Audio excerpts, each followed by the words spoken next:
1%. As a result of this disastrous Citizens United Supreme Court decision, our campaign finance system is corrupt and is undermining American democracy. Millionaires and billionaires are pouring unbelievable sums of money into the political process in order to fund super PACs and to elect candidates who represent their interests, not the interests of working people. Today, the scientific community is virtually unanimous.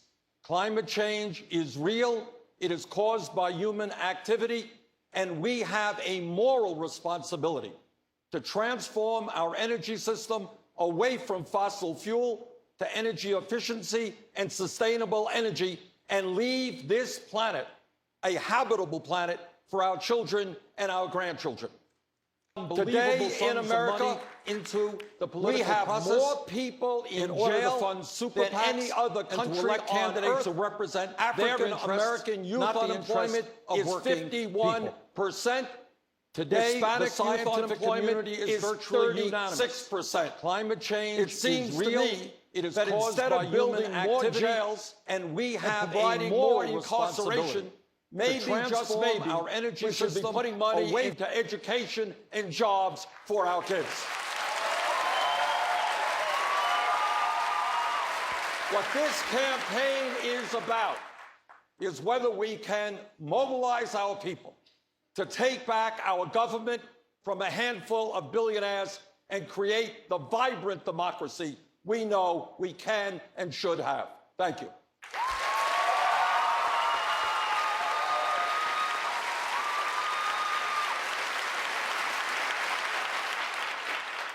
Secretary Clinton. Well, thank you, and thanks to everyone for hosting this first of the Democratic debates. I'm Hillary Clinton. I have been proud and privileged to serve as First Lady, as a senator from New York, and as Secretary of State. I'm the granddaughter of a factory worker and the grandmother of a wonderful one-year-old child. And every day I think about what we need to do to make sure that opportunity is available, not just for her, but for all of our children. I have spent a very long time, my entire adult life, looking for ways to even the odds to help people have a chance to get ahead, and in particular, to find the ways for each child to live up to his or her God-given potential. I've traveled across our country over the last months listening and learning, and I've put forward specific plans about how we're going to create more good-paying jobs by investing in infrastructure and clean energy, by making it possible once again to invest in science and research, and taking the opportunity posed by climate change to grow our economy. At the center of my campaign is how we're going to raise wages. Yes, of course, raise the minimum wage, but we have to do so much more, including finding ways so that companies share profits with the workers who help to make them. And then we have to figure out how we're going to make the tax system a fairer one. Right now, the wealthy pay too little and the middle class pays too much. So I have specific recommendations about how we're going to close those loopholes, make it clear that the wealthy will have to pay their fair share, and have a series of tax cuts for middle-class families. And I want to do more to help us balance family and work. I believe in equal pay for equal work for women, but I also believe it's about time we had paid family leave for American families and join the rest of the world. During the course of the evening tonight, I'll have a chance to lay out all of my plans and the work that I've done behind them. But for me, this is about bringing our country together again. And I will do everything I can to heal the divides economically, because there's too much inequality, the racial divides, the continuing discrimination against the LGBT community, so that we will work together. And yes, finally, fathers will be able to say to their daughters, you too can grow up to be president.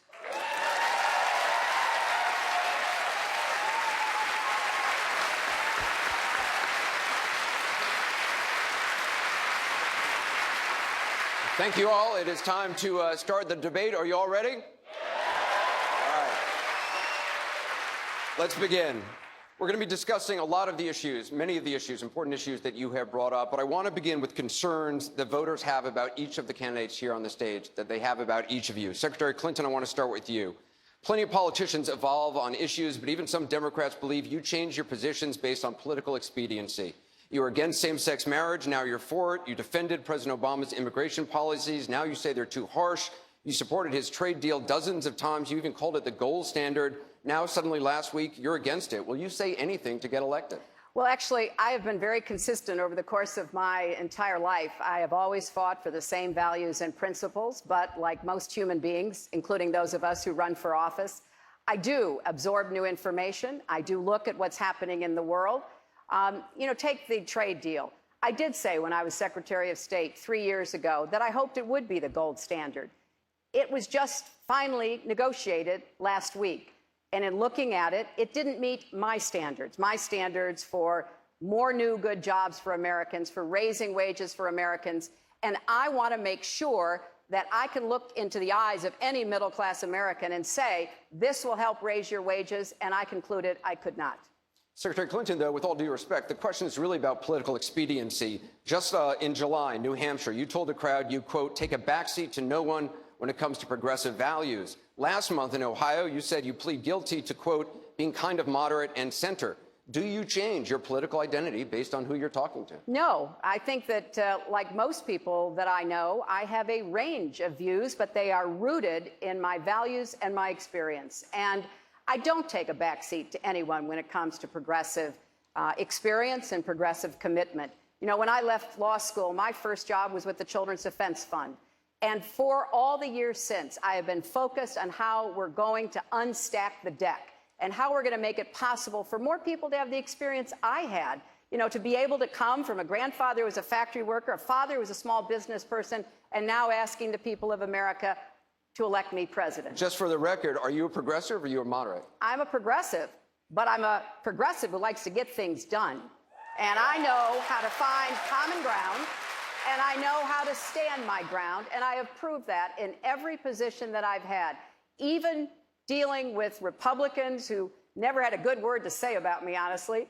But we found ways to work together on everything from reforming foster care and adoption to the Children's Health Insurance Program, which insures 8 million kids. So I have a long history of getting things done rooted in the same values I've always had. Senator Sanders. A Gallup poll says half the country would not put a socialist in the White House. You call yourself a democratic socialist. How can any kind of socialist win a general election in the United States? Well, we're going to win because first we're going to explain what democratic socialism is. And what democratic socialism is about is saying that it is immoral and wrong that the top 1/10 of 1% in this country own almost 90%, own almost as much wealth as the bottom 90%. That it is wrong today in a rigged economy that 57% of all new income is going to the top 1%. That when you look around the world, you see every other major country providing health care to all people as a right, except the United States. You see every other major country saying to moms that when you have a baby, we're not going to separate you from your newborn baby because we are going to have medical and family paid leave like every other country on earth. Those are some of the principles that I believe in, and I think we should look to countries like Denmark, like Sweden, and Norway, and learn from what they have accomplished for their working people. Denmark is a country that has a population of 5.6 million people. The question is really about electability here, and that's what I'm trying to get at. The Republican Attack Act against you in a general election, it writes itself. You supported the Sandinistas in Nicaragua, you honeymooned in the Soviet Union, and just this weekend you said you're not a capitalist. Doesn't that ad write itself? Well, first of all, let's look at the facts. The facts that are very simple. Republicans win when there is a low voter turnout, and that is what happened last November. 63% of the American people didn't vote, Anderson. 80% of young people didn't vote. We are bringing out huge turnouts and creating excitement all over this country. Democrats at the White House on down will win when there is excitement and a large voter turnout, And that is what this campaign is doing. You don't consider yourself a capitalist, though. Do I consider myself part of the casino capitalist process by which so few have so much and so many have so little, by which Wall Street, greed and recklessness wreck this economy? No, I don't. I believe in a society where all people do well, not just a handful of billionaires. Just to be clear, is there anybody else on the stage who's not a capitalist? Well, let me just follow up on that, Anderson, because when I think about capitalism, I think about all the small businesses that were started because we have the opportunity and the freedom in our country for people to do that and to make a good living for themselves and their families. And I don't think we should confuse what we have to do every so often in America, which is save capitalism from itself. And I think what Senator Sanders is saying certainly makes sense in the terms of the inequality that we have. But we are not Denmark. I love Denmark. We're the United States of America, and it's our job to rein in the excesses of capitalism so that it doesn't run amok and doesn't cause the kind of inequities that we're seeing in our economic system. But we would be making a grave mistake to turn our backs on what built the greatest middle class in the history Senator of the world. Sanders? I mean, everybody is in agreement that we are a great entrepreneurial nation. We have got to encourage that. Of course, we have to support small and medium-sized businesses. But you can have all of the growth that you want, and it doesn't mean anything if all of the new income and wealth is going to the top 1%. So what we need to do is support small and medium-sized businesses, the backbone of our economy.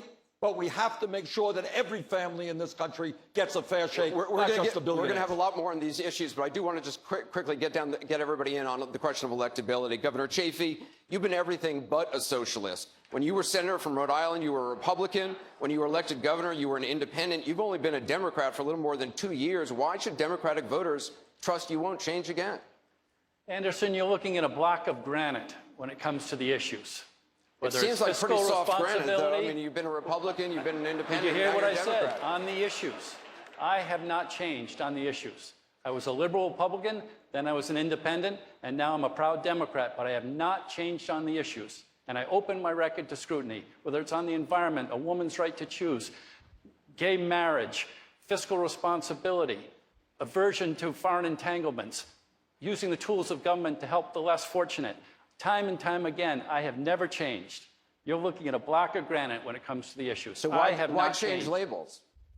The party left me. There's no doubt about that. There was no room for a liberal, moderate Republican in that party.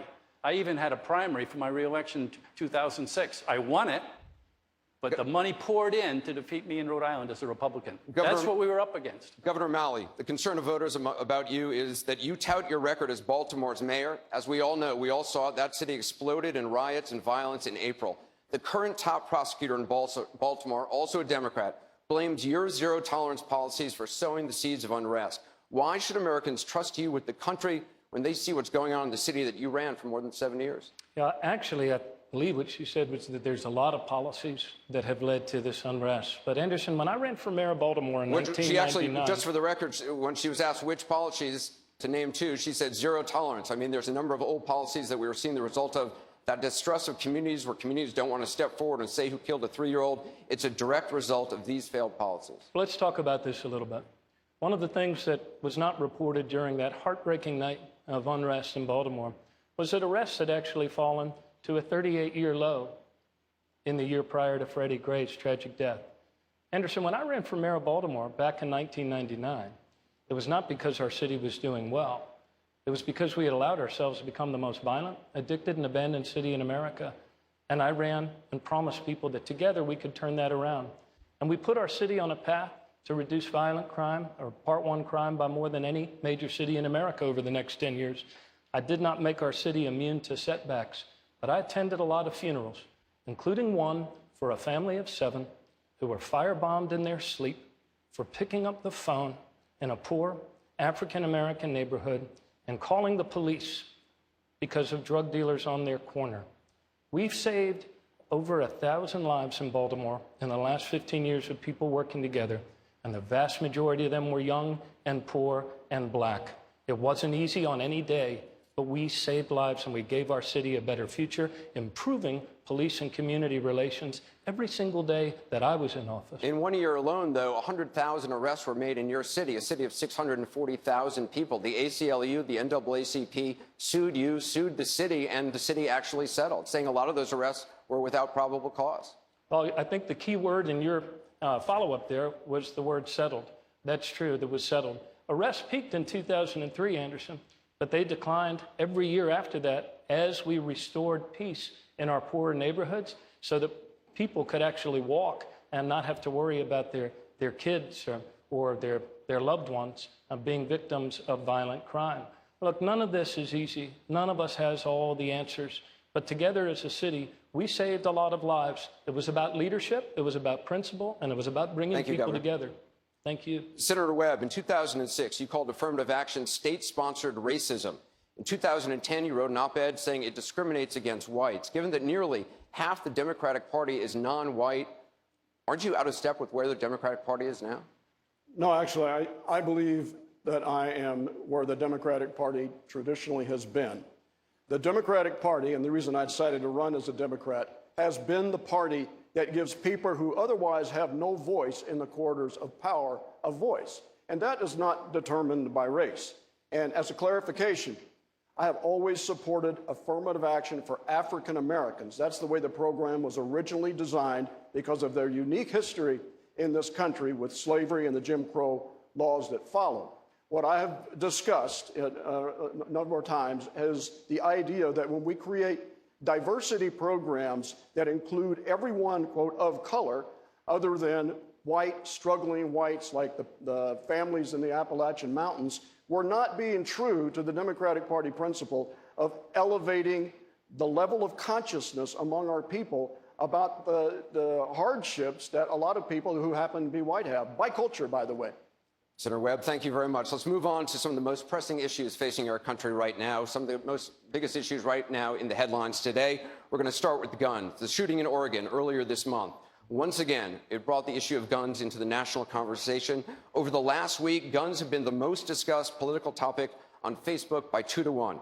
Senator Sanders, you voted against the Brady bill, mandated background checks and a waiting period. You also supported allowing riders to bring guns in checked bags on Amtrak trains. For a decade, you said that holding gun manufacturers legally responsible for mass shootings is a bad idea. Now you say you're reconsidering that. Which is it? Shield the gun companies from lawsuits or not? Let's begin, Anderson, by understanding that Bernie Sanders has a D- voting record from the NRA. Let's also understand that back in 1988, when I first ran for the United States Congress, way back then, I told the gun owners of the state of Vermont, and I told the people of the state of Vermont, a state which has virtually no gun control, that I supported a ban on assault weapons. And over the years, I have strongly supported instant background checks, doing away with this terrible gun show loophole, and I think we've got to move aggressively at the federal level in dealing with the straw man purchases. Also, I believe, and I've fought for, to understand that there are thousands of people in this country today who are suicidal, who are homicidal, but can't get the health care that they need, the mental health care, because they don't have insurance or they're too poor. I believe that everybody in this country who has a mental crisis has got to get mental health counseling immediately. Do you want to shield gun companies from lawsuits or not? Of course not. This was a large and complicated bill. There were provisions in it that I think made sense. For example, do I think that a gun shop in the state of Vermont that sells legally a gun to somebody, and that somebody goes out and does something crazy, that gun shop owner should be held responsible? I don't. On the other hand, where you have manufacturers and where you have gun shops knowingly giving guns to criminals or aiding and abetting that, of course we should take action. Secretary Clinton, is Bernie Sanders tough enough on guns? No. Not at all. I think that we have to look at the fact that we lose 90 people a day from gun violence. This has gone on too long, and it's time the entire country stood up against the NRA. The majority of our country supports background checks, and even the majority of gun owners do. Senator Sanders did vote 5 times against the Brady bill. Since it was passed, more than 2 million prohibited purchases have been prevented. He also did vote, as he said, for this immunity provision. I voted against it. I was in the Senate at the same time. It wasn't that complicated to me. It was pretty straightforward to me that he was going to give immunity to the only industry in America. Everybody else has to be accountable, but not the gun manufacturers. And we need to stand up and say enough of that. We're not going to let it continue. We're going to bring you all in on this, but Senator Sanders, you have to be able to respond. As a senator from a rural state, what I can tell Secretary Clinton, that all the shouting in the world is not going to do what I would hope all of us want, and that is keep guns out of the hands of people who should not have those guns and end this horrible violence that we are seeing. I believe that there is a consensus in this country, a consensus that said we need to strengthen and expand instant background checks, do away with this gun show loophole, that we have to address the issue of mental health, that we have to deal with the straw man purchasing issue, Senator, and that when we develop that consensus, Senator, we can finally do something to address this Governor crisis. O'Malley, you passed gun legislation as governor of Maryland, but you had a Democratic-controlled legislature. President Obama couldn't convince Congress to pass gun legislation after the massacres in Aurora, in Newtown, and Charleston. How can you? And Anderson, I also had to overcome a lot of opposition in the leadership of my own party to get this done. Look, it's fine to talk about all of these things, and I'm glad we're talking about these things, but I've actually done them. We passed comprehensive gun safety legislation, not by looking at the pollings or looking at what the polls said. We actually did it. And Anderson, here tonight in our audience are 2 people that make this issue very, very real. Sandy and Lonnie Phillips As are governor here of from Maryland, Colorado. And their daughter, Jessie, was one of those who lost their lives in that awful mass shooting in Aurora. Now, to try to transform their grief, they went to court, where sometimes progress does happen when you file in court. But in this case, you want to talk about a rigged game, Senator? The game was rigged. A man had sold 4,000 rounds of military ammunition to this person that killed their daughter, riddled her body with 5 bullets, and he didn't even ask where it was going. And not only did their case get thrown out of court, they were slapped with $200,000 in court fees because of the way that the NRA gets its way in our Congress, and we take a back seat. It's time to stand up and pass comprehensive gun safety legislation as a nation. Senator Sanders, I want you to be able to respond. 30 seconds. I think the governor gave a very good example about the weaknesses in that law, and I think we have to take another look at it. But here is the point, Governor. We can raise our voices, but I come from a rural state, and the views on gun control in rural states are different than in urban states, whether we like it or not. Our job is to bring people together around strong, common sense gun legislation. I think there is a vast majority in this country who want to do the right thing, and I intend to lead the country in bringing our people together Senator, on that excuse issue. me. Senator, it was not about rural. Senator, it was not about rural and urban. Exactly about Have you ever rural. been to the Eastern Shore? Have you ever been to Western Maryland? We were able to pass this and still respect the hunting traditions of people who live in our rural areas. And we did it, Anderson, by leading with principle, not by pandering to the NRA and backing down to the NRA. This voting record, And I have an F for I don't the think I NRA. am pandering, but you have not been in the United States Congress. Well, maybe and when that's you a want healthy to thing. check it out, and if you think that we can simply go forward and pass something tomorrow without bringing people together, you are surely Let me bring mistaken. in somebody who has a different viewpoint. Senator Webb, your rating from the NRA, you once had an A rating from the NRA. You said gun violence goes down when more people are allowed to carry guns. Would encouraging more people to be armed be part of your response to a mass shooting? Look, there are 2 fundamental issues that are involved in this discussion, and we need to pay respect to both of them. The first is the issue of who should be kept from having guns and using firearms. And we have done not a good job on that. A lot of them are criminals, and a lot of the people who are getting killed are members of gangs inside our urban areas, and a lot of them are mentally incapacitated. And the shooting in Virginia Tech in 2007, This individual had received medical care for mental illness from 3 different professionals who were not allowed to share the information. So we do need background checks. We need to keep the people who should not have guns away from them. But we have to respect the tradition in this country of people who want to defend themselves and their family from violence. Senator? There are people are going back and forth here for 10 minutes here. There are people at high levels in this government who have bodyguards 24 hours a day, 7 days a week. The average American does not have that and deserves the right to be able to protect their family. Governor Chafee, you have an F rating from the NRA. What do you think about what Senator Webb just said? Yes, I have a good record of voting for common sense gun safety legislation, but the reality is, despite these tragedies that happen time and time again, when legislators step up to pass common sense gun safety legislation, the gun lobby moves in and tells the people they're coming to take away your guns. And they're successful at it. In Colorado and other states, the legislators that vote for common sense gun safety measures then get defeated. I even saw it in Rhode Island. So I would bring the gun lobby in and say, we've got to change this. Where can we find common ground? Wayne LaPierre from the NRA, whoever it is, the leaders, come on, we've got to change this. We're not coming to take away your guns. We believe in the Second Amendment, but let's find common ground here. Anderson, when the NRA wrote to everyone in our state, when the NRA wrote to the members in our state and told people with hunting traditions lies about what our comprehensive gun safety legislation is, I wrote right back to them and laid out what it actually did. And that's why not only did we pass it, but the NRA didn't dare to petition it to referendum because we built a public consensus. I want to move on to another issue which is in the headlines right now, another crisis-making headline. Secretary Clinton, Russia, they're challenging the U.S. in Syria. According to U.S. intelligence, they've lied about who they're bombing.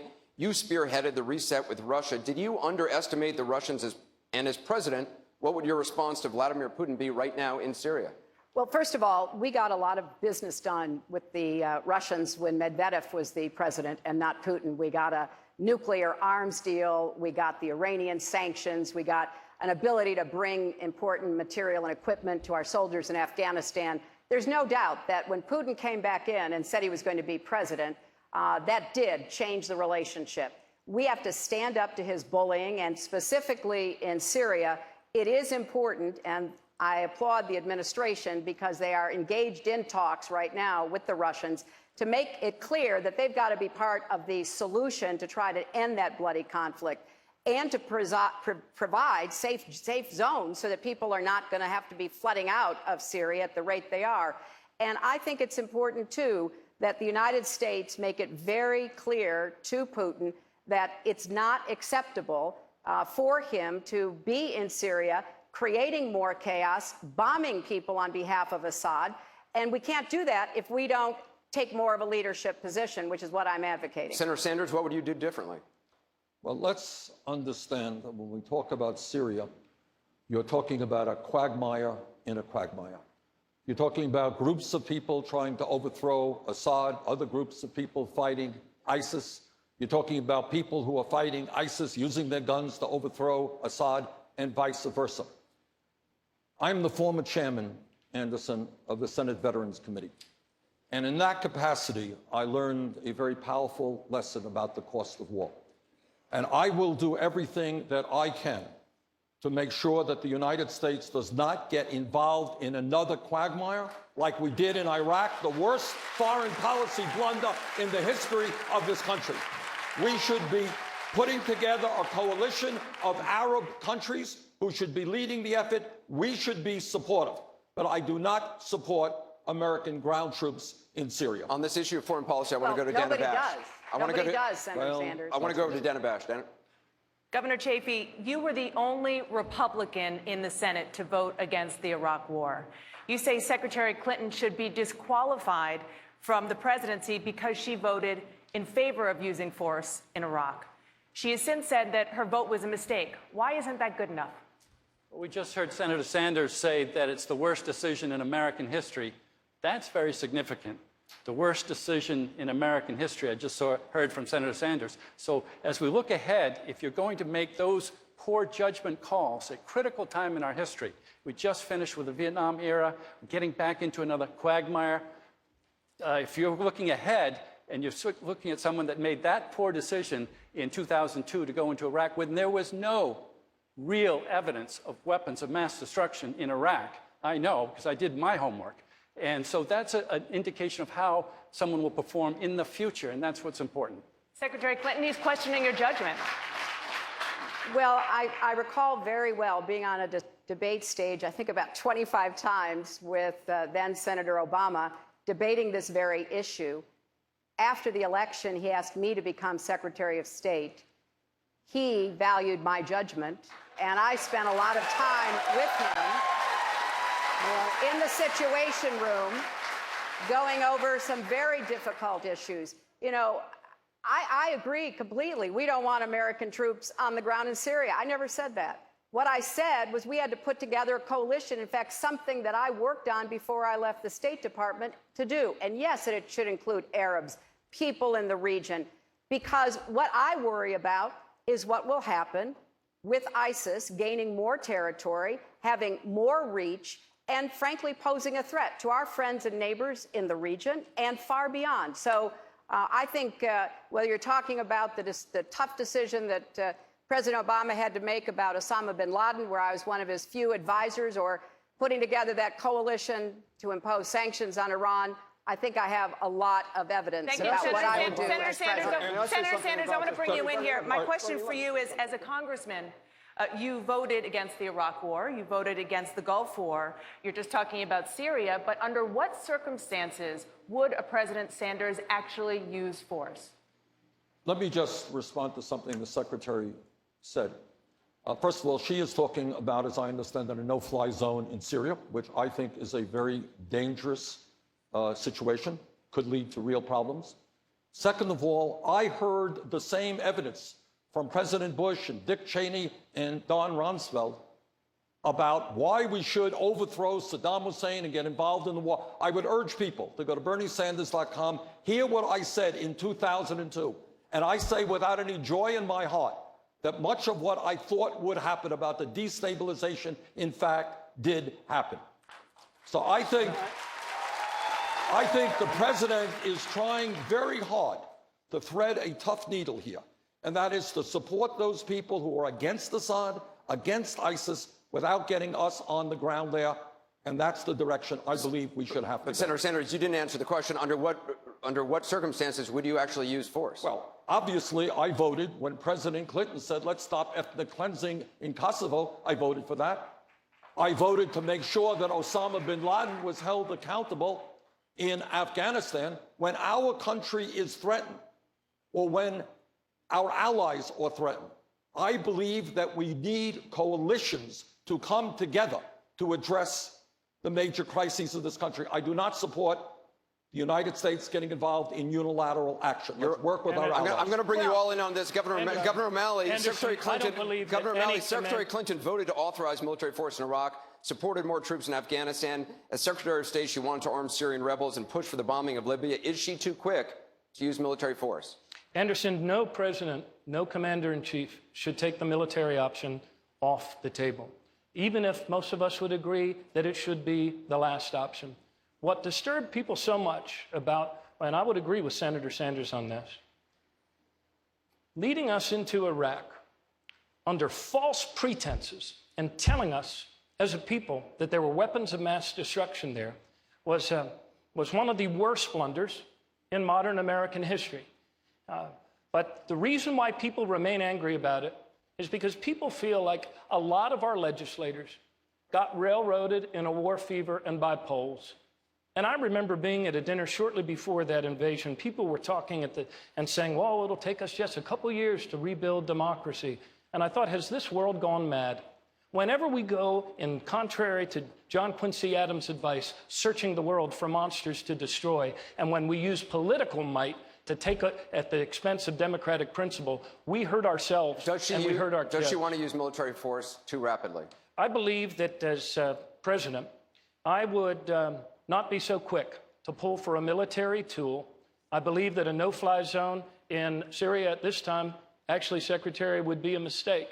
You have to enforce no-fly zones. And I believe, especially with the Russian Air Force in the air, it could lead to an escalation because of an accident that we would deeply regret. I support President Obama. I think we have to play a long game, and I think ultimately, you want to talk about blunders, I think Assad's invasion of Syria will be seen as a blunder. Governor O'Malley, for the record, on the campaign trail, you've been saying that Secretary Clinton is always quick for the military intervention. Secretary Clinton, you can respond. Well, first of all, Can I get in this discussion at some point? Well, yes, you'll be coming in next, but she was directly quoted. Thank you. So. I've been standing over here for about 10 minutes trying. Okay. It's gone back and Secretary. forth over there.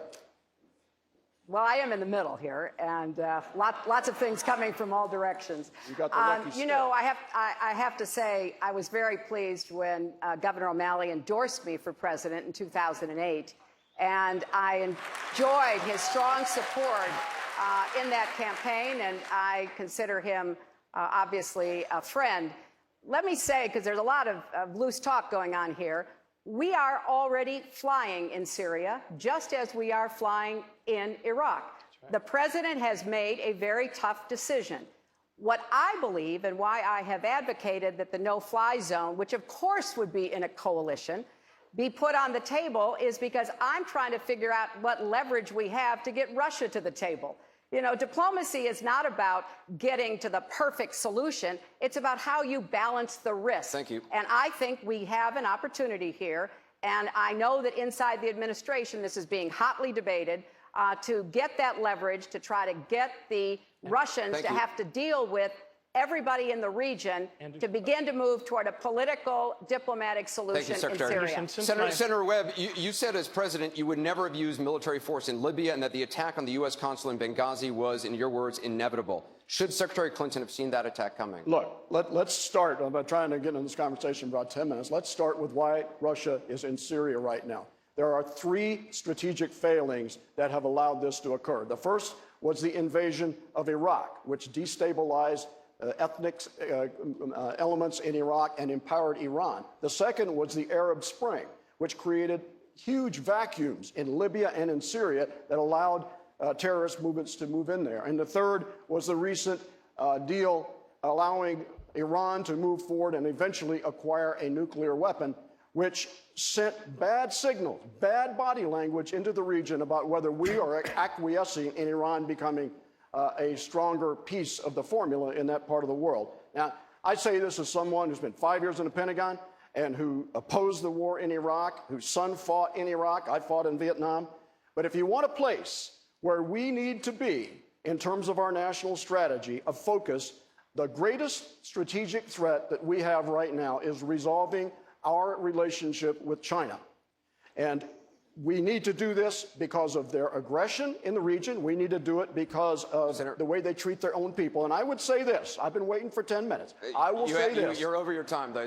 Well, you've let a lot of people go over their time. I would say this. You agreed to these debate rules. To the unelected, authoritarian government of China, you do not own the South China Sea. You do not have the right to conduct cyber warfare against tens of millions of American citizens, and in a Webb administration, we will do something about that. Senator Sanders, I want you to be able to respond. Pardon me? I'd like you to be able to respond and get in on this. Well, I think Mr. Putin is going to regret what he is doing. I think that when he gets into that... He doesn't seem to be the type of guy to regret a lot. Well, I think he is already regretting what he did in Crimea and what he is doing in the Ukraine. I think he is really regretting the decline of his economy. And I think what he is trying to do now is save some face. But I think when Russians get killed in Syria and when he gets bogged down, I think the Russian people are going to give him a message that maybe they should come home. Maybe they should start working with the United States to rectify the situation there. Secretary Clinton, on the campaign trail, Governor Webb has said that he would never have used military force in Libya and that the attack on the U.S. consulate in Benghazi was inevitable. Should you have seen that attack coming? Well, let's remember what was going on. We had a murderous dictator, Gaddafi, who had American blood on his hands, as I'm sure you remember, threatening to massacre large numbers of the Libyan people. We had our closest allies in Europe burning up the phone lines, begging us to help them try to prevent what they saw as a mass genocide, in their words. And we had the Arabs standing by our side saying, we want you to help us deal with Gaddafi. Our response, which I think was smart power at its best, is that the United States will not lead this. We will provide essential, unique capabilities that we have, but the Europeans and the Arabs had to be first over the line. We did not put one single American soldier on the ground in Libya. And I'll say this for the Libyan people. But American citizens did lose their lives in Benghazi. I'll get to that. But I think it's important, since I understand Senator Webb's very strong feelings about this, to explain where we were then and to point out that I think President Obama made the right decision at the time. And the Libyan people had a free election, the first time since 1951. And you know what? They voted for moderates. They voted with the hope of democracy. Because of the Arab Spring, because of a lot of other things, there was turmoil to be followed. But unless you believe the United States should not send diplomats to any place that is dangerous, which I do not, then when we send them forth, there is always the potential for danger and risk. Governor O'Malley? Anderson, I think we are learning. Anderson, I think there's lessons to be learned from Benghazi. And those lessons are that we need to do a much better job as a nation of having human intelligence on the ground so that we know who the emerging next generation leaders are that are coming up to replace a dictator when his time on this planet ends.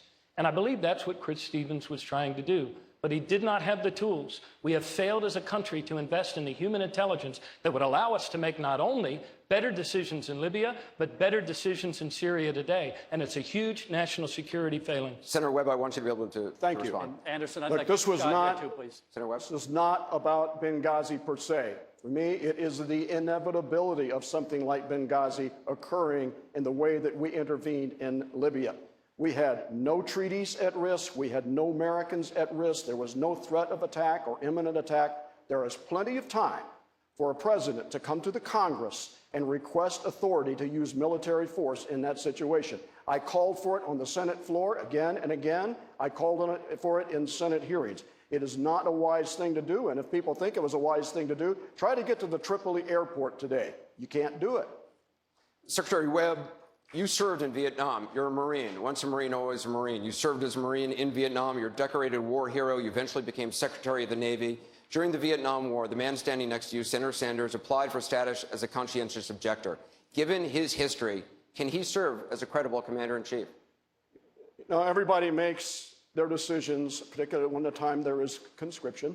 And as long as they go through the legal process that our country requires, I respect that. And it would be for the voters to decide, whether Senator Sanders or anyone else should be president. I will say this, coming from the position that I've come from a military family, with my brother a Marine, my son was a Marine in Iraq, I served as a Marine, spending 5 years in the Pentagon. I am very comfortable that I am the most qualified person standing up here today to be your commander-in-chief. Senator Sanders, tell an American soldier who's watching right now tonight in Afghanistan why you can be commander-in-chief, given that you applied for conscientious objector status. Let me applaud my good friend Jim Webb for his service to this country in so many ways.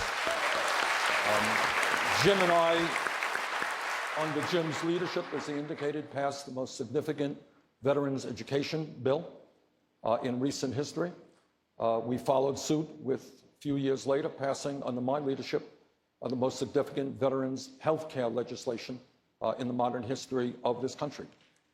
When I was a young man, I'm not a young man today. When I was a young man, I strongly opposed the war in Vietnam. Not the brave men like Jim who fought in that war, but the policy which got us involved in that war. That was my view then. I am not a pacifist, Anderson. I supported the war in Afghanistan. I supported President Clinton's effort to deal with ethnic cleansing in Kosovo. I support airstrikes in Syria and what the president is trying to do. Yes, I happen to believe from the bottom of my heart that war should be the last resort that we have got to exercise diplomacy. But yes, I am prepared to take this country into war if that is necessary. Very quickly, 30 seconds for each of you. Governor Chafee, who or what is the greatest national security threat to the United States? I want to go down the line. Okay, I just have to answer one thing that Senator Webb said about the Iran deal, because I'm a strong proponent of what President Obama, and he said that because of the Iran deal, that enabled Russia to come in. No, that's not true, Senator Webb. I respect your foreign policy chops, but Russia is aligned with Iran and with Assad and the Alawite Shias in Syria. So that the Iran deal did not allow Russia to come in. Senator, I got to give you 30 seconds to respond. I believe that the signal that we sent to the region when the Iran nuclear deal was concluded was that we are accepting Iran's greater position in this very important balance of power among our greatest ally, Israel, and the Sunnis represented by the Saudi regime and Iran. It was a position of weakness, and I think it encouraged the acts that we've seen in the past several weeks. 30 seconds for each of you. Governor Chafee, what is the greatest national security threat to the United States? It's certainly the chaos in the Middle East. There's no doubt about it. Okay. And it all started with the Iraq invasion. Governor O'Malley? I believe that nuclear Iran remains the biggest threat, along with the spread of ISIL. Climate change, of course, makes cascading threats even worse.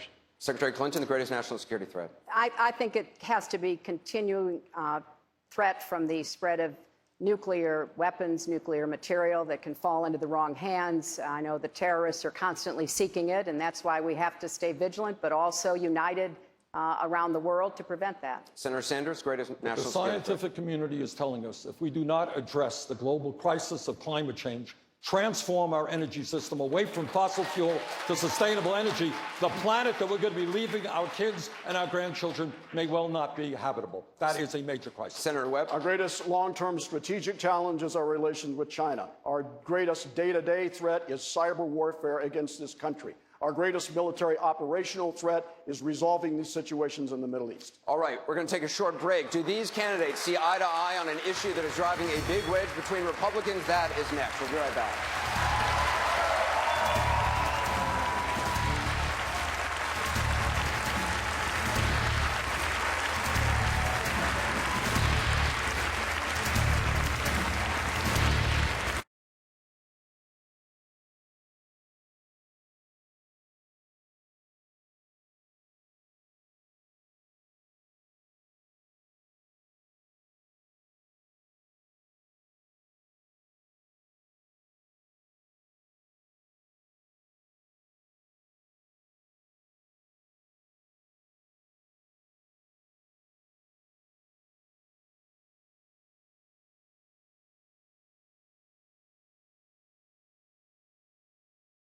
Comments are going fast and furious on the YouTube. It's hard for us to keep up with it, but please keep it civil out there, guys. Do what Bernie would do, and keep it civil. But Bernie is definitely killing it. Lord Roderick Forrester, Bernie's killing it absolutely. The gun control moment was pretty hot and heavy in the debate, but I think Bernie came out the winner in that.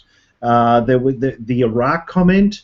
Was definitely a big winner with the crowd, where Bernie was the only one to stand up, and it almost sounded like a indirect endorsement from both Lincoln Chafee and Martin O'Malley of Bernie Sanders. It was absolutely an amazing moment, and I think that one will get a lot of airplay in the spin room and on the media later on. So that'll certainly be good. But quite a good debate going on. We're just watching right now. They're still doing their ad breaks, so obviously they've got to pay their masters and get the ad breaks in, but it is good to have this feed going for us, and glad that you can all be with us here. After the show, we're going to have an amazing afterburn. We have Scott Callandares in the spin room, our own guy in the spin room. We'll be cutting to him. We have Carlos Martinez with Paul Sasso in the burn machine. I think I just gave away our big surprise. We're going to be crossing back to the live parties. We're going to try and get our poll. We're trying to get the results working in our poll. Yeah, let me take that, Nigel. Let me take that, man. Yeah, so here's the problem with the poll, everybody. The data is not calculating like we thought. So we've got all of your answers. We just don't have the calculations to show. So for right now, everybody, comment in YouTube. We're trying to grab those comments. We're seeing them. We'll talk to you about them in the afterburn. We're just going to shut down the poll. It's not working. I don't know what happened. We may do one poll in the after show just to get your audience sentiment, but it was a good try. We'll hit it next time. And thank you, everybody who participated in that. So, yeah, we're just going to have to drop that off, Nigel. All right, no worries. Thanks for that input there, John. All right, I see some people dropping off the stream. We're actually coming back. We're just waiting for CNN to come back. And I saw a comment go by saying, asking me to stop steering people. Let us decide who won the debate. So no worries there. I'll let everyone decide who won the debate. But Drow Fighter Madge, thank you for the feed. You're welcome. Glad that we can actually bring this to you. Izzy Rincon, Bernie is a beast. Yeah, he's showing some quite good debate chops, absolutely. So here we are. We're back now, guys, and we're going to switch like that. Hey, welcome back. We are live in Nevada, in Las Vegas, at the Wynn Resort for the first Democratic presidential debate. The questions continue. We begin with Secretary Clinton. Secretary Clinton, you are going to be testifying before Congress about your... The Republican National Committee. It is a partisan vehicle, as admitted by the House Republican Majority Leader, Mr. McCarthy, to drive down my poll numbers. Big surprise. And that's what they have attempted to do. I am still standing. I am happy to be part of this debate, and I intend to keep talking about the issues that matter to the American people. You know, I believe strongly that we need to be talking about what people talk to me about. Like, how are we going to make college affordable? How are we going to pay down student debt? How are we going to get health care for everybody and get the cost of prescription drugs down? With all due respect, it's a little hard. I mean, isn't it a little bit hard for you to call this just a partisan issue? There's an FBI investigation, and President Obama himself just 2 days ago said this is a legitimate issue. Well, I never said it wasn't legitimate. I said that I have answered all the questions, and I will certainly be doing so again before this committee. But I think it would be really unfair not to look at the entire picture. This committee has spent $4.5 million of taxpayer money, and they said that they were trying to figure out what we could do better to protect our diplomats so that something like Benghazi wouldn't happen again. There were already 7 committee reports about what to do. So I think it's pretty clear what their obvious goal is, but I'll be there. I'll answer their questions. But tonight, I want to talk not about my emails, but about what the American people want from the next president of the United States. Let me say this. Let me say something that may not be great politics, but I think the secretary is right. And that is that the American people are sick and tired of hearing about your damn emails. Thank you. Me too. Me too. You know?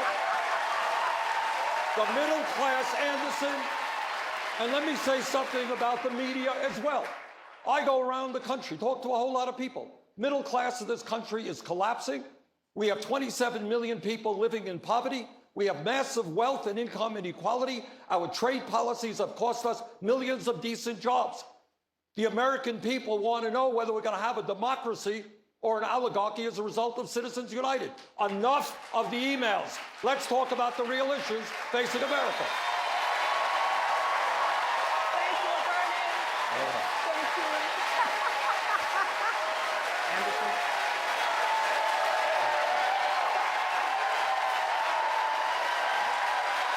It's obviously very popular in this crowd. Anderson. Thank you. Hold on. It's very, I know that plays well in this room, but I got to be honest, Governor Chafee, for the record, on the campaign trail, you've said a different thing. You said this is a huge issue. Standing here in front of Secretary Clinton, are you willing to say that to her face? Absolutely. We have to repair American credibility after we told the world that Saddam Hussein had weapons of mass destruction, which he didn't. So there's an issue of American credibility out there. So anytime someone's running to be our leader and a world leader, which the American president is, credibility is an issue out there with the world, and we have repair work to be done. I think we need someone that has the best in ethical standards as our next president. That's how I feel. Secretary Clinton, do you want to respond? No. Governor O'Malley.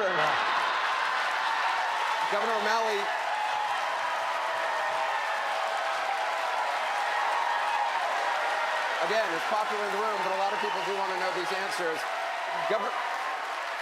Governor O'Malley, you expressed concern on the campaign trail that the Democratic Party is, and I quote, being defined by Hillary Clinton's email scandal. You heard her answer. Do you still feel that way tonight? I believe that now that we're finally having debates, Anderson, that we don't have to be defined by the email scandal and what the FBI is asking about. Instead, we can talk about affordable college, making college debt-free, and all the issues, which is why, and I see the chair of the DNC here, look how glad we are actually to be talking about the issues that matter most to people around their kitchen table. We need to get wages to go up, college more affordable. Thank you, Governor. We need to make America 100% clean electric by 2050. I want to talk about issues of race in America. For that, I want to start off with Don Lemon. Don? All right, Anderson, thank you very much. Not sure how to follow that, but this question is about something that has tripped some of the candidates up out on the campaign trail. Can you hear me? Can't hear me in the room. Okay, here we go again. University As Law I said, School. My question for the candidates is, do Black lives matter or do all lives matter? The question from Arthur in Des Moines Well, there is, we go. do Black lives matter or do all lives matter? Let's put that question to Senator Sanders. Black lives matter. And the reason those words matter is the African American community knows that on any given day, some innocent person like Sandra Bland can get into a car, and then 3 days later, she's going to end up dead in jail, or their kids are going to get shot. We need to combat institutional racism from top to bottom, and we need major, major reforms in a broken criminal justice system in which we have more people in jail than China. And I intend to tackle that issue to make sure that our people have education and jobs rather than jail cells. Governor O'Malley, the question from Arthur was, do Black lives matter? Do all lives matter? Yeah, and Anderson, the point that the Black Lives Matter movement is making is a very, very legitimate and serious point. And that is that as a nation, we have undervalued the lives of Black lives, people of color.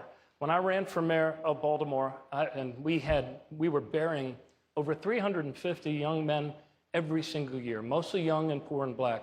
And I said to our legislature at the time when I appeared in front of them as a mayor, that if we were burying white, young, poor men in these numbers, we would be marching in the streets and there would be a different reaction. Black lives matter, and we have a lot of work to do to reform our criminal justice system and to address race relations in our country. Secretary Clinton, what would you do for African Americans in this country that President Obama couldn't? Well, I think that President Obama has been a great moral leader on these issues and has laid out an agenda that has been obstructed by the Republicans at every turn. So what we need to be doing is not only reforming criminal justice, I have talked about that at some length, including things like body cameras, but we also need to be following the recommendations of the commission that President Obama impaneled on policing. There is an agenda there that we need to be following up on. Similarly, we need to tackle mass incarceration. And this may be the only bipartisan issue in the Congress this year. We actually have people on both sides of the aisle who have reached the same conclusion that we cannot keep imprisoning more people than anybody else in the world. But I believe that the debate and discussion has to go further, Anderson, because we've got to do more about the lives of these children. That's why I started off by saying we need to be committed to making it possible for every child to live up to his or her God-given potential. That is really hard to do if you don't have early childhood education, if you don't have schools that are able to meet the needs of the people, or good housing. There's a long list. We need a new deal for communities of color. Senator Webb? I hope I get that kind of time here. Look, as the President of the United States, every life in this country matters. At the same time, I believe I can say to you, I have had a long history of working with the situation of African Americans. We're talking about criminal justice reform. I risked my political life raising the issue of criminal justice reform. When I ran for the Senate in Virginia in '06, I had Democratic Party political consultants telling me I was committing political suicide. We led that issue in the Congress. We started a national debate on it, and it wasn't until then that the Republican Party started joining in.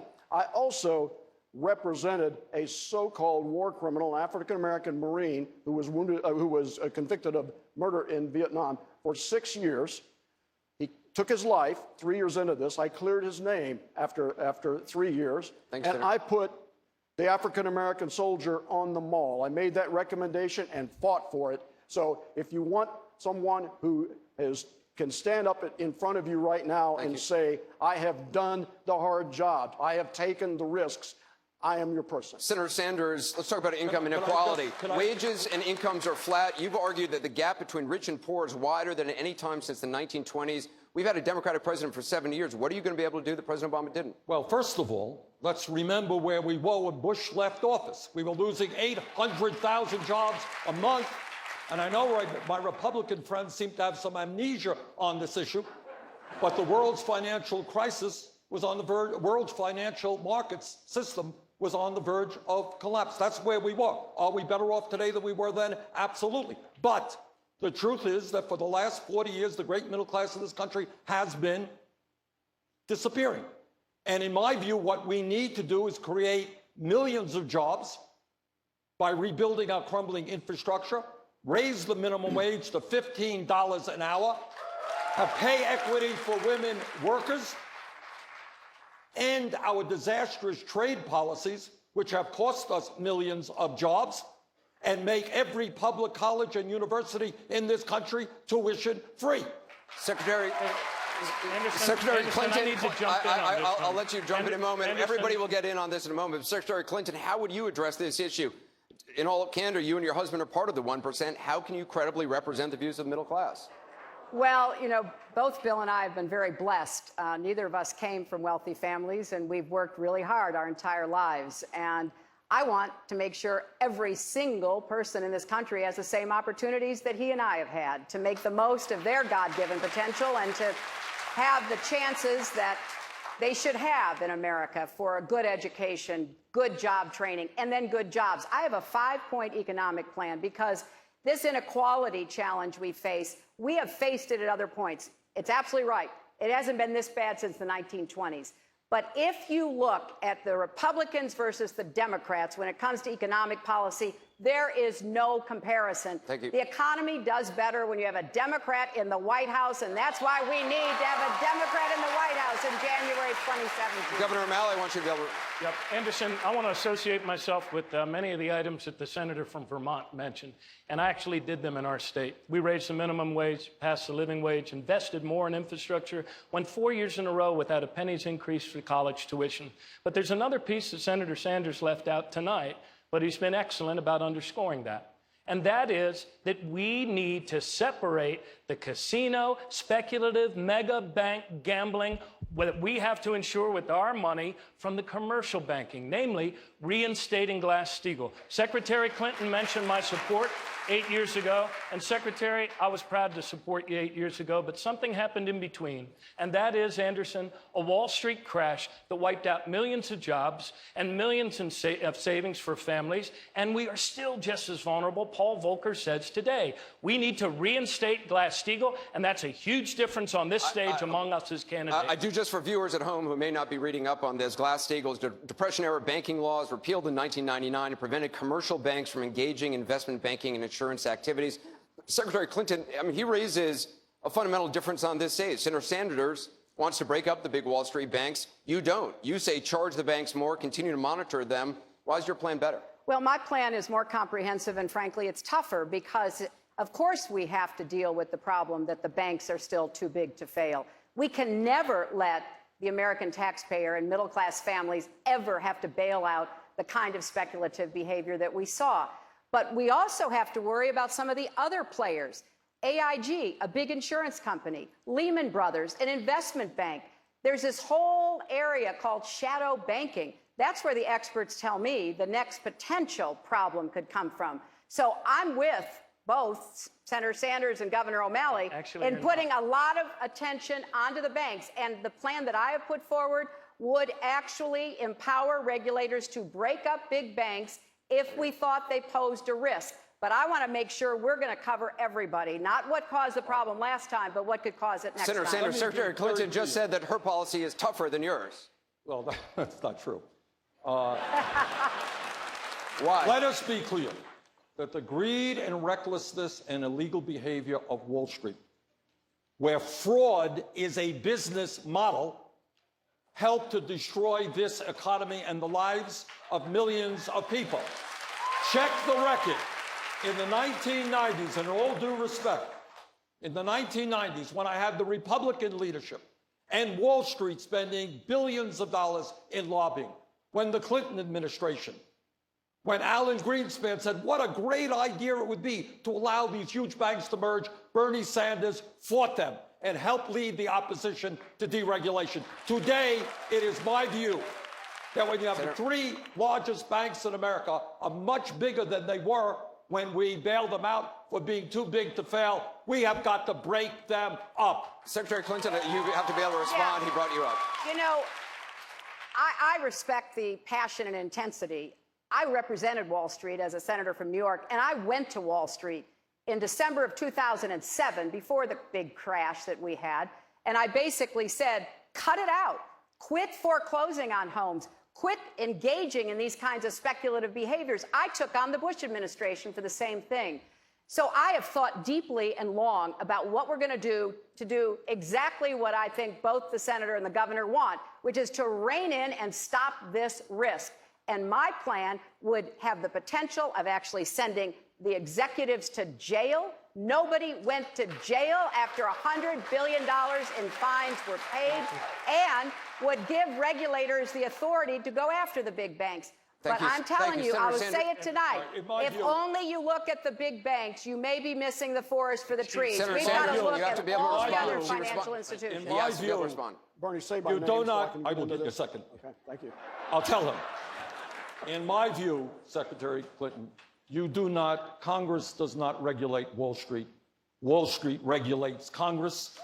And we have got to break off these banks. Going to them and saying, please do the right thing. No, that's not what, kind of that, naive. Look, I think Dodd-Frank was a very good start, and I think that we have to implement it. We have to prevent the Republicans from ripping it apart. We have to save the Consumer Financial Protection Board, which is finally beginning to act to protect consumers.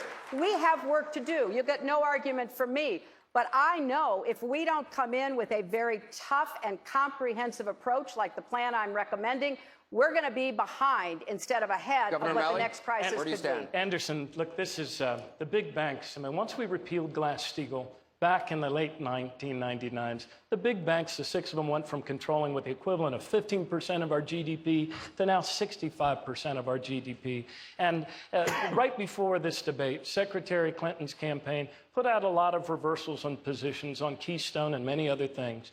But one of them that we still have a great difference on, Madam Secretary, is that you are not for Glass-Steagall. You are not for putting a firewall between this speculative, risky shadow banking behavior. I am. And the people of our country need a president who's on their side, willing to protect the Main Street economy from recklessness on Wall Street. We have to fulfill our promise. I have to let you respond. Well, you know, everybody on this stage has changed a position or two. We've been around a cumulative quite some period of time. You know, we know that if you are learning, you're going to change your position. I never took a position on Keystone until I took a position on Keystone. But I have been on the forefront of dealing with climate change, starting in 2009 when President Obama and I crashed a meeting with the Chinese and got them to sign up to the first international agreement to combat climate change that they'd ever joined. So I'm not taking a backseat to anybody on my values, my principles, and the results that I get. Senator Sanders, in 2008, congressional leaders were told without the 2008 bailout, the U.S. was possibly days away from a complete meltdown. Despite that, you still voted against it. As president, would you stand by your principles if it risked the country's financial stability? Well, I remember that meeting very well. I remember it like it was yesterday. Hank Paulson, Bernanke came in, and they said, guys, the economy is going to collapse because Wall Street is going under. It's going to take the economy with them. And you know what I said to Hank Paulson? I said, Hank, your guys, you come from Goldman Sachs, Your millionaire and billionaire friends caused this problem. How about your millionaire and billionaire fans paying for the bailout? Not working families in this country. So to answer your question, no, I would not have let the economy collapse. But it was wrong to ask the middle class to bail out Wall Street. And by the way, I want Wall Street now to help kids in this country go to college, public colleges and universities, free with a Wall Street speculation. We're going to talk about that in a minute, but Senator Webb, I want to get you, and you have said neither party has the guts to take on Wall Street. Is the system rigged? There is a reality that I think we all need to recognize with respect to the power of the financial sector. And let me just go back a minute and say that on this TARP program, I introduced a piece of legislation calling for a windfall profits tax on the executives of any of these companies that got more than $5 billion, that it was time for them, once they got their compensation and their bonus, to split the rest of the money they made with the nurses and the truck drivers and the soldiers who bailed them out. With respect to the financial sector, I mean, I know that my time's run out, but I mean, and speaking of changing positions on the positions on how this debate's occurred, it's kind of frustrating because unless somebody mentions my name, I can't get into the discussion. You agreed to these rules and you're wasting time. So if you would finish your answer, we'll move on. I'm trying to set a mark here, so maybe we can get into a little more later on. This hasn't been equal time. But if you want to look at what's happened, if we look at the facts in terms of how we're going to deal with this, since that crash, in the last 10 years, the amount of the world's capital economy that Wall Street manages has gone from 44% to 55%. That means the Wall Street money managers are not risking themselves as the same way the American people are when they're going to get their compensation. They're managing money from all over the world. Thank you. We have to take that into consideration when we're looking at ways to regulate it. Governor Chafee, you've attacked Secretary Clinton for being too close to Wall Street banks. In 1999, you voted for the very bill that made banks bigger. The Glass-Steagall was my very first vote. I just arrived. My dad had died in office. I was appointed to the office. It was my very first vote. Are you saying you didn't know what you were voting for? I just arrived at the Senate. I think we get some takeovers. That was one. It was my very first vote, and it was 92.5. It was the reconciliation. With all due respect, let me just say, what does that say about you that you're casting a vote for something you weren't really sure about? I think you're being a little rough. I just arrived at the United States Senate. I'd been mayor of my city. My dad had died. I'd been appointed by the governor. It was the first vote, and it was 90-5 because it was a conference report. But let me just say about income inequality. We've had a lot of talk over the last few minutes, hours, or tens of minutes, but no one's saying how we're going to fix it. And it all started with the Bush tax cuts that favored the wealthy. So let's go back to the tax code. And 0.6% of Americans are at the top echelon, over 464,000. 0.6 of Americans, that's less than 1%, but they generate 30% of the revenue. Thank you, and they're doing fine. So there's still a lot more money to be had from this top echelon. I'm saying let's have another tier and put that back into the tax bracket, and that'll generate $42 billion. And then we can help the middle class and hardworking Americans. Thank you. CNN visited college campuses along with Facebook, and not surprisingly, college affordability was among the most pressing issues. Senator Sanders, you've mentioned a couple of times, you do have a plan to make public colleges free for everyone. Secretary Clinton has criticized that in saying she's not in favor of making a college free for Donald Trump's kids. Do you think taxpayers should pick up the tab for wealthy children? Well, let me tell you, Donald Trump and his billionaire friends under my policies are going to pay a hell of a lot more in taxes today, taxes in the future that they're paying today. But in terms of education, this is what I think. This is the year 2015. A college degree today, Dana, is the equivalent of what a high school degree was 50 years ago.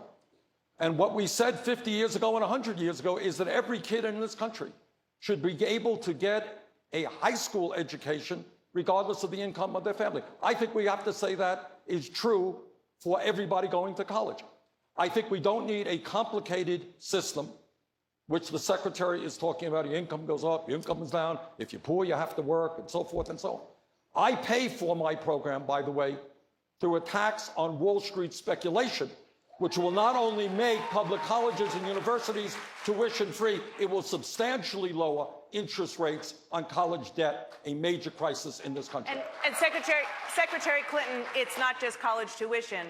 Senator Sanders is talking about expanding Social Security and giving all Americans Medicare. What's wrong with that? Well, let me address college affordability because I have a plan that I think will really zero in on what the problems are. First, all the 40 million Americans who currently have student debt will be able to refinance their debt to a low interest rate. That will save thousands of dollars for people who are now struggling under this cumbersome, burdensome college debt. As a young student in Nevada said to me, the hardest thing about going to college should not be paying for it. So then we have to make it more affordable. How do we make it more affordable? My plan would enable anyone to go to a public college or university tuition free. You would not have to borrow money for tuition. But I do believe, and maybe it's because I worked when I went through college, I worked when I went through law school, I think it's important for everybody to have some part of getting this accomplished. That's why I call it a compact. Secretary so yes, Clinton. I would like students to work 10 hours a week Can you answer in order to make it possible for them to afford their education. And I want colleges to get their costs down. They are outrageously high Secretary in what Clinton, they're charging. the question was not just about tuition, though. It was about Senator Sanders' plan to expand Social Security, to make Medicare available to all Americans. Is that something that you would support? And if not, why not? Well, I fully support Social Security, and the most important fight we're going to have is defending it against continuing Republican efforts to privatize it. I want to enhance the benefits for the poorest recipients of Social Security. We have a lot of women on Social Security, particularly widowed and single women who didn't make a lot of money during their careers, and they are impoverished, and they need more help from the Social Security system. And I will focus on helping those people who need it the most. And of course, I'm going to defend Social Security. I'm going to look for ways to try to make sure it's solvent into the future. And we also need to talk about health care at some time, Senator because Sanders, do you want to we respond? agree on the goals, we just When the disagree on the Republicans means. in the Congress and some Democrats were talking about cutting Social Security and benefits for disabled veterans through the so-called chain CPI, I founded a caucus called the Defending Social Security Caucus. My view is that when you have millions of seniors in this country trying to get by, and I don't know how they do, on $11,000, $12,000, $13,000 a year, you don't cut Social Security, you expand it. And the way you expand it is by lifting the cap on taxable incomes so that you do away with the absurdity of a millionaire paying the same amount into the system as somebody making $118,000. You do that, Social Security is solvent until 2061, and you can expand that. Senator Sanders, I want to bring it over to Juan Carlos Lopez from CNN en Español, where obviously Nevada has had the highest percentage of undocumented immigrants of any state in the country as of last year. Juan Carlos? Gracias, Anderson. Senator Sanders, in 2013, you voted for immigration reform. But in 2007, when Democrats controlled Congress and the Bush White House was on board, you voted against it. Why should Latino voters trust you now when you left them at the altar at the moment when reform was very close? I didn't leave anybody at the altar. I voted against that piece of legislation because it had guest worker provisions in it, which the Southern Poverty Law Center talked about being semi-slavery. Guest workers are coming in, they're working under terrible conditions, but if they stand up for their rights, they're thrown out of the country.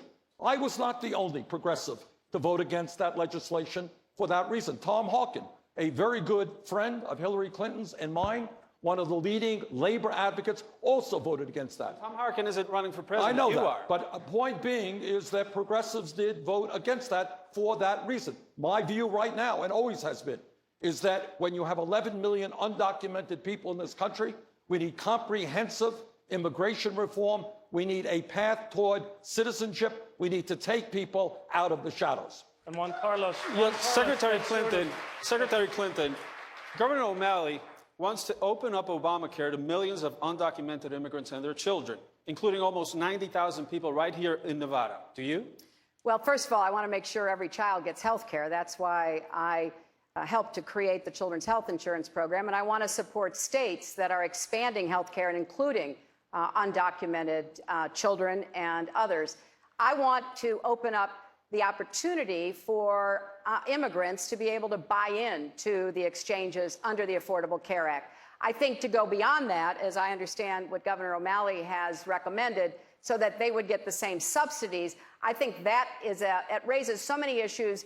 It would be very difficult to administer. It needs to be part of comprehensive immigration reform when we finally do get to it. Governor O'Malley. Yeah, Juan Carlos, I think what you've heard up here is some of the old thinking on immigration reform, and it's why it's gridlocked. We need to understand that our country's made stronger in every generation by the arrival of new American immigrants. That is why I have put out a policy for comprehensive immigration reform. That is why I would go further than President Obama has on DACA and DAPA. I mean, we are a nation of immigrants. We are made stronger by immigrants. Do you think for a second that simply because somebody's standing in a broken queue on naturalization, they're not going to go to the hospital? And that care isn't going to fall onto our insurance rates? I am for a generous, compassionate America that says we're all in this together. We need comprehensive immigration reform. It'll make wages go up in America, $250 for every Senator average Webb, family. do you support the undocumented immigrants getting Obamacare? I wouldn't have a problem with that. Let me start by saying my wife is an immigrant. She was a refugee. Her family escaped from Vietnam on a boat, her entire extended family, after the communists took over, when hundreds of thousands of people were out there and thousands of them were dying. She went to 2 refugee camps. She never spoke English in her home, and she ended up, as I said, graduating from Cornell Law School. That's not only the American dream, that's the value that we have with a good immigration system in place. No country is a country without defining its borders. We need to resolve this issue. I actually introduced an amendment in the 2007 immigration bill giving a pathway to citizenship to those people who had come here and put down their roots and met a series of standards. We lost, but I introduced that in 2007. So we need a comprehensive reform, and we need to be able to define our borders. Secretary Clinton. I want to follow up, because I think underneath Juan Carlos's important questions, there is such a difference between everything you're hearing here on this stage and what we hear from the Republicans who have demonized hardworking immigrants, who have insulted them. You know, I came to Las Vegas in, I think, early May, met with a group of dreamers. I wish everybody in America could meet with these young people, to hear their stories, to know their incredible talent, their determination. And that's why I would go further than even the executive orders that President Obama has signed when I'm president. Secretary Clinton, let me ask you, 2 of your rivals from your left, Governor O'Malley and Senator Sanders, want to provide in-state college tuition to undocumented immigrants. Where do you stand on that?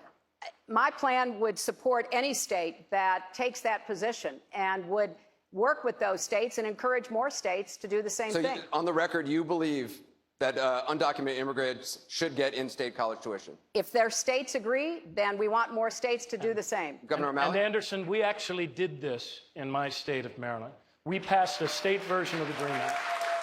And a lot of the xenophobes, the immigrant haters, like some that we've heard, like Donald Trump, that carnival barker in the Republican Party,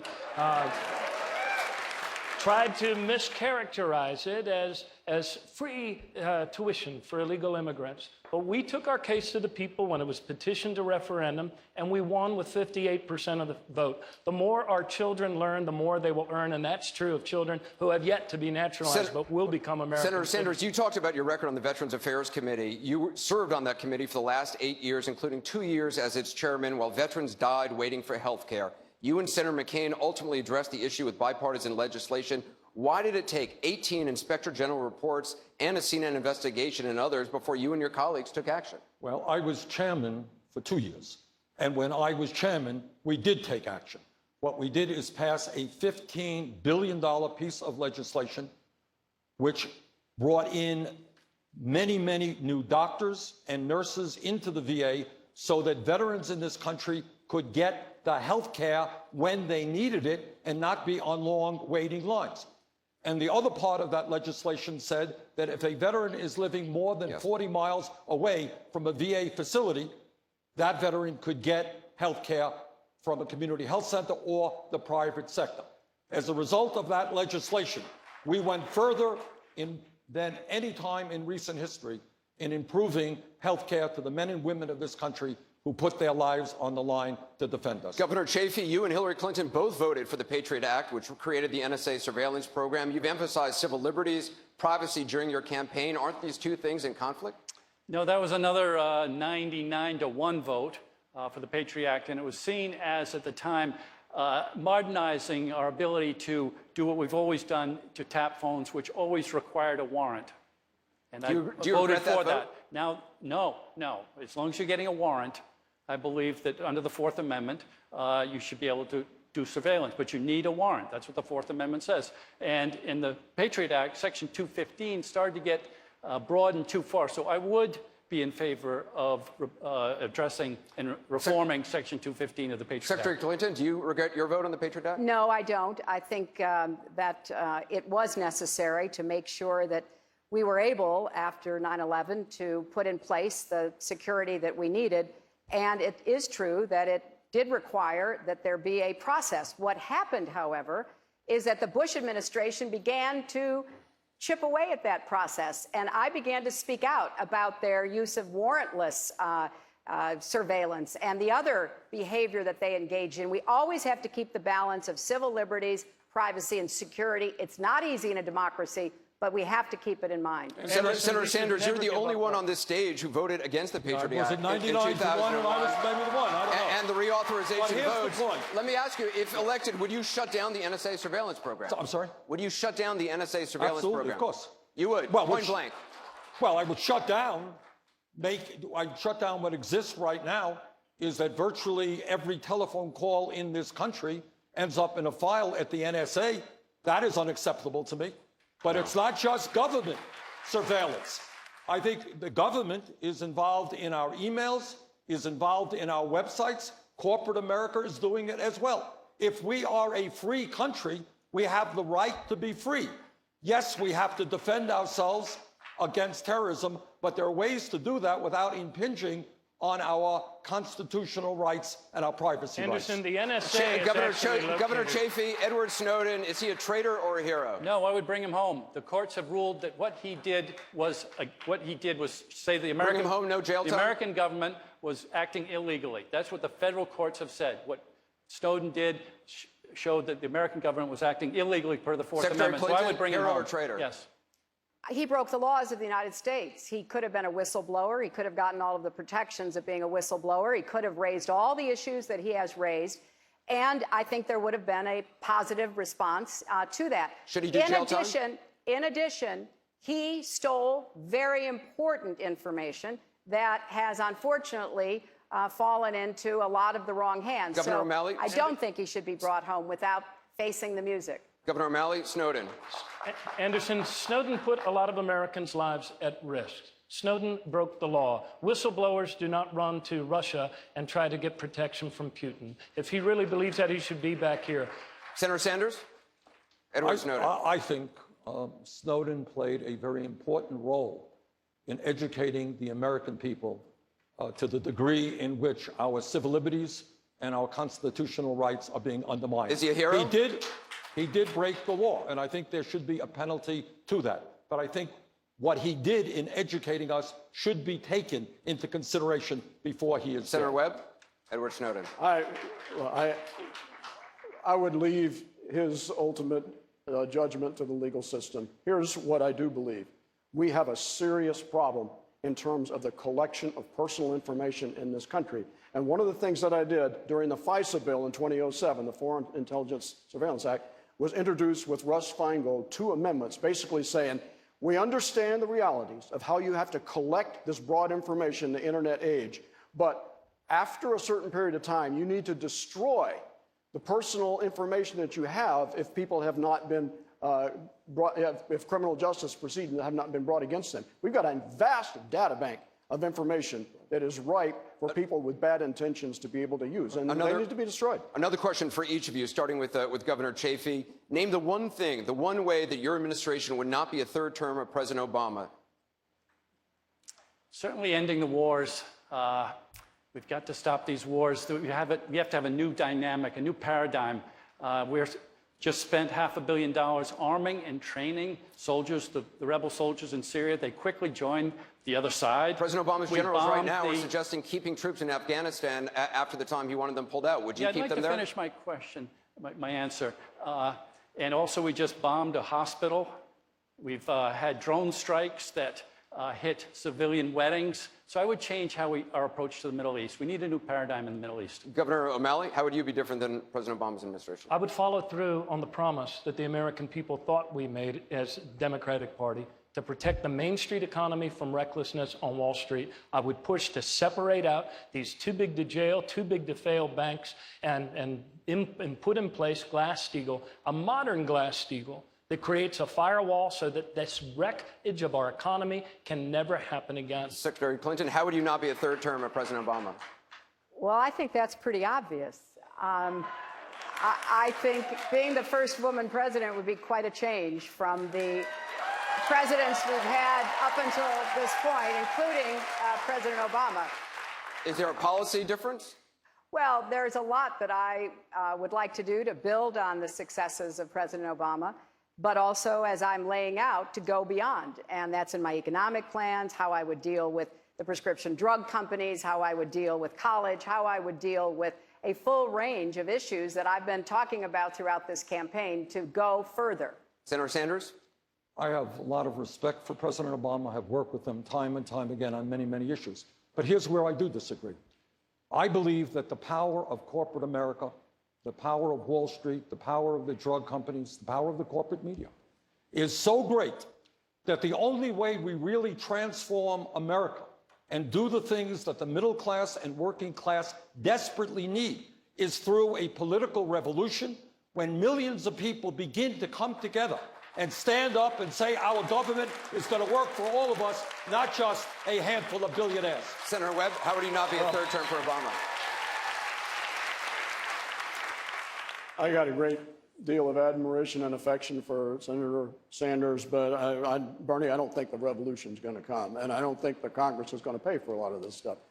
And if there would be a major difference between my administration and the Obama administration, it would be in the use of executive authority. I came up as a committee counsel in the Congress, used to put dozens of bills through the House floor every year as a committee counsel in the Veterans Committee.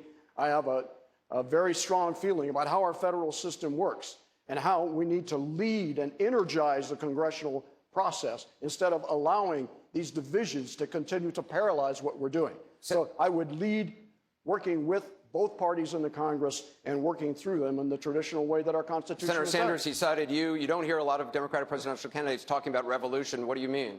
What I mean is that we need to have one of the larger voter turnouts in the world, not one of the lowest. We need to raise public consciousness.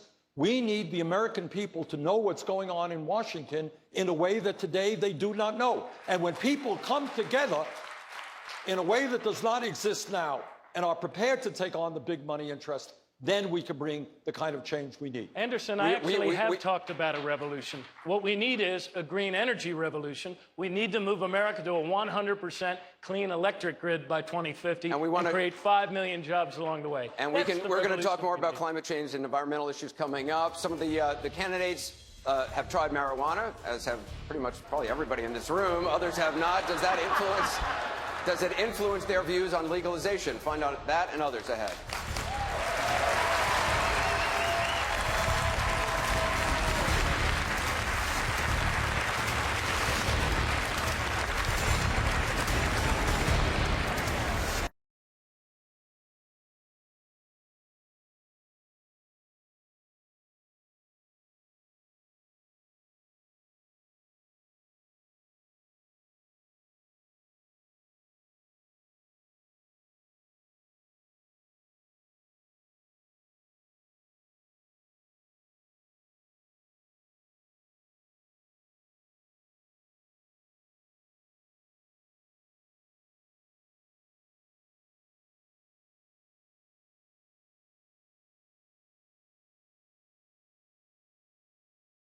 Just a reminder that we have the afterburn. We've got our own reporter live in the spin room. That's going to be absolutely amazing to cross to him and see what's going on in the spin room. We're also going to cross to Carlos Martinez with Paul Sasso in the burn machine, hopefully. So we should have some good interview time there. Do subscribe to us if you want more Bernie.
Welcome back to this CNN Democratic presidential debate. It has been quite a night so far. We are in the final block of this debate. All the candidates are back, which I'm very happy to see. It's a long story. Let's continue, shall we? Secretary Clinton, welcome back. Well, thank you. You know, it does take me a little longer. That's all I can say. That's right. Secretary Clinton, Governor O'Malley says the presidency is not a crown to be passed back and forth between two royal families. This year has been the year of the outsider in politics. Just ask Bernie Sanders. Why should Democrats embrace an insider like yourself? Well, I can't think of anything more of an outsider than electing the first woman president, but I'm not just running because I would be the first woman president. I'm running because I have a lifetime of experience in getting results and fighting for people, fighting for kids, for women, for families, fighting to even the odds. And I know what it takes to get things done. I know how to find common ground, and I know how to stand my ground. And I think we're going to need both of those in Washington to get anything that we're talking about up here accomplished. So I'm very happy that I have both the commitment of a lifetime and the experience of a lifetime to bring together to offer the American people. Governor O'Malley, do you want to tell Secretary Clinton why she shouldn't get the crown? Well, actually, you know, we had this conversation, and I will share with you that I've traveled all around the country, Anderson, and there's two phrases I keep hearing again and again and again, and they are the phrases new leadership and getting things done. We cannot be this dissatisfied with our gridlock national politics, and an economy where 70% of us are earning the same or less than we were 12 years ago, and think that a resort to old names is going to move us forward. I respect what Secretary Clinton and her husband have done for our country, but our country needs new leadership to move forward. Secretary Clinton, you have to be able to respond if you want. I would not ask anyone to vote for me based on my last name. I'd ask them to listen to what I'm proposing, look at what I accomplished in the Senate as Secretary of State, and then draw your own conclusion. I certainly am not campaigning to become president because my last name is Clinton. I'm campaigning because I think I have the right combination of what the country needs at this point, and I think I can take the fight to the Republicans because we cannot afford a Republican to succeed Barack Obama as President of the United States. Senator Sanders, does she have the right stuff? I think that there is profound frustration all over this country with establishment politics. I am the only candidate running for president who is not a billionaire, who has raised substantial sums of money, and I do not have a super PAC. I am not raising money from millionaires and billionaires. And in fact, tonight, in terms of what a political revolution is about, there are 4,000 house parties, 100,000 people in this country watching this debate tonight who want real change in this country. We've got a lot of questions we got about climate change. I want to go to Don Lemon. Don? All right, this one is from Martin O'Malley Anderson. Governor O'Malley, this is from Anna Bettis from Tempe, Arizona. Here it is. As a young person, I'm very concerned about climate change and how it will affect my future. As presidential candidate, what will you do to address climate change? So, Governor O'Malley, please tell Anna how you would protect the environment better than all the other candidates up on that stage. Yeah, Anna, I have put forward a plan, and I'm the only candidate, I believe, in either party to do this, to move America forward to a 100% clean electric grid by 2050. We did not land a man on the moon with an all-of-the-above strategy. It was an intentional engineering challenge, and we solved it as a nation. And our nation must solve this one. So I put forward the plan that would extend the investor tax credits for solar and for wind. If you go across Iowa, you see that 30% of their energy now comes from wind. We're here in Las Vegas, one of the most sustainable cities in America, doing important things in terms of green building, architecture, and design. We can get there as a nation, but it's going to require presidential leadership. And as president, I intend to sign as my very first order in office an order that moves us as a nation and dedicates our resources to solving this problem and moving us to a 100% clean electric grid by 2050. We can do it. Governor O'Malley, thank you very much. Senator Webb, you have a very different view than just about anybody else on this stage, and unlike a lot of Democrats, you're pro-coal, you're pro-offshore drilling, you're pro-Keystone Pipeline. The question is, are you out of step with the Democratic Party? Well, the question really is, how are we going to solve energy problems here and in the global environment if you really want to address climate change? When I was in the Senate, I was an all-of-the-above energy voter. We introduced legislation to bring in alternate energy as well as nuclear power. I'm a strong proponent of nuclear power. It is safe, it is clean, and really, we are not going to solve climate change simply with the laws here. We've done a good job in this country since 1970. If you look at China and India, they're the greatest polluters in the world. 15 out of the 20 most polluted cities in the world are in one of those two countries. We need to solve this in a global way. It's a global problem, and I have been very strong on doing that. The agreements, the so-called agreements that we have had with China are illusory in terms of the immediate requirements of the Chinese government itself. So let's solve this problem in an international way, and then we really will have a way to address climate change. Senator Sanders, are you tougher on climate change than Secretary Clinton? Well, I will tell you this. I believe, and Pope Francis made this point, this is a moral issue. The scientists are telling us that we need to move extremely boldly. I am proud that along with Senator Barbara Boxer a few years ago, we introduced the first piece of climate change legislation which called for a tax on carbon. And let me also tell you that nothing is going to happen unless we are prepared to deal with campaign finance reform because the fossil fuel industry is funding the Republican Party, which denies the reality of climate change and certainly is not prepared to go forward aggressively. This is a moral issue. We have got to be extremely aggressive in working with China, India, Russia. The planet, the future of the planet is at stake. Secretary Clinton, I want you to be able to respond, and then I'm going to go to Dana. Well, that's exactly what I've been doing. When we met in Copenhagen in 2009, and literally President Obama and I were hunting for the Chinese, going throughout this huge convention center because we knew we had to get them to agree to something, because there will be no effective efforts against climate change unless China and India join with the rest of the world. They told us they'd left for the airport. We found out they were having a secret meeting. We marched up, we broke in, we said, we've been looking all over for you, let's sit down and talk about what we need to do. And we did come up with the first international agreement that China has signed. Thanks to President Obama's leadership, it's now gone much further. And I do think that the bilateral agreement that President Obama made with the Chinese was significant. Thank you, Secretary. Now, it needs to go further, and there will be an international meeting at the end of this year, and we must get verifiable commitments to fight climate change from every country gathered Dana there. Bash?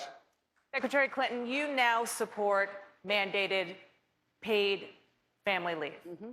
Carly Fiorina, the first female CEO of a Fortune 50 company, argues if the government requires paid leave, it will force small businesses to, quote, hire fewer people and create fewer jobs.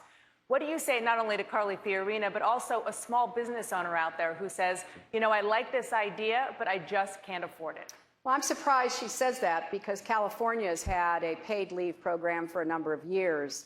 And She's talking all of on the federal level. Well, but on a state level, a state as big as many countries in the world, and it has not had the ill effects that the Republicans are always saying it will have. And I think this is typical Republican scare tactics. We can design a system and pay for it that does not put the burden on small businesses. I remember as a young mother, you know, having a baby wake up who was sick, and I'm supposed to be in court because I was practicing law. I know what it's like.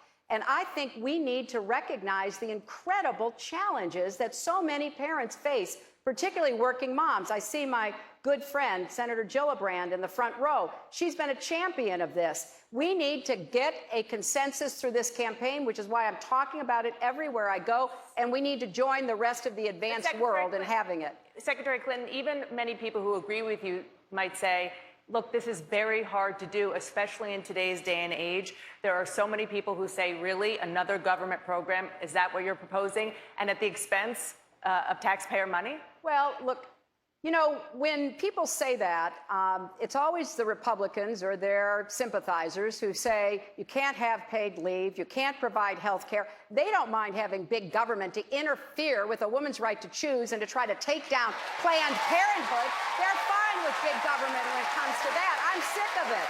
You know, we can do these things.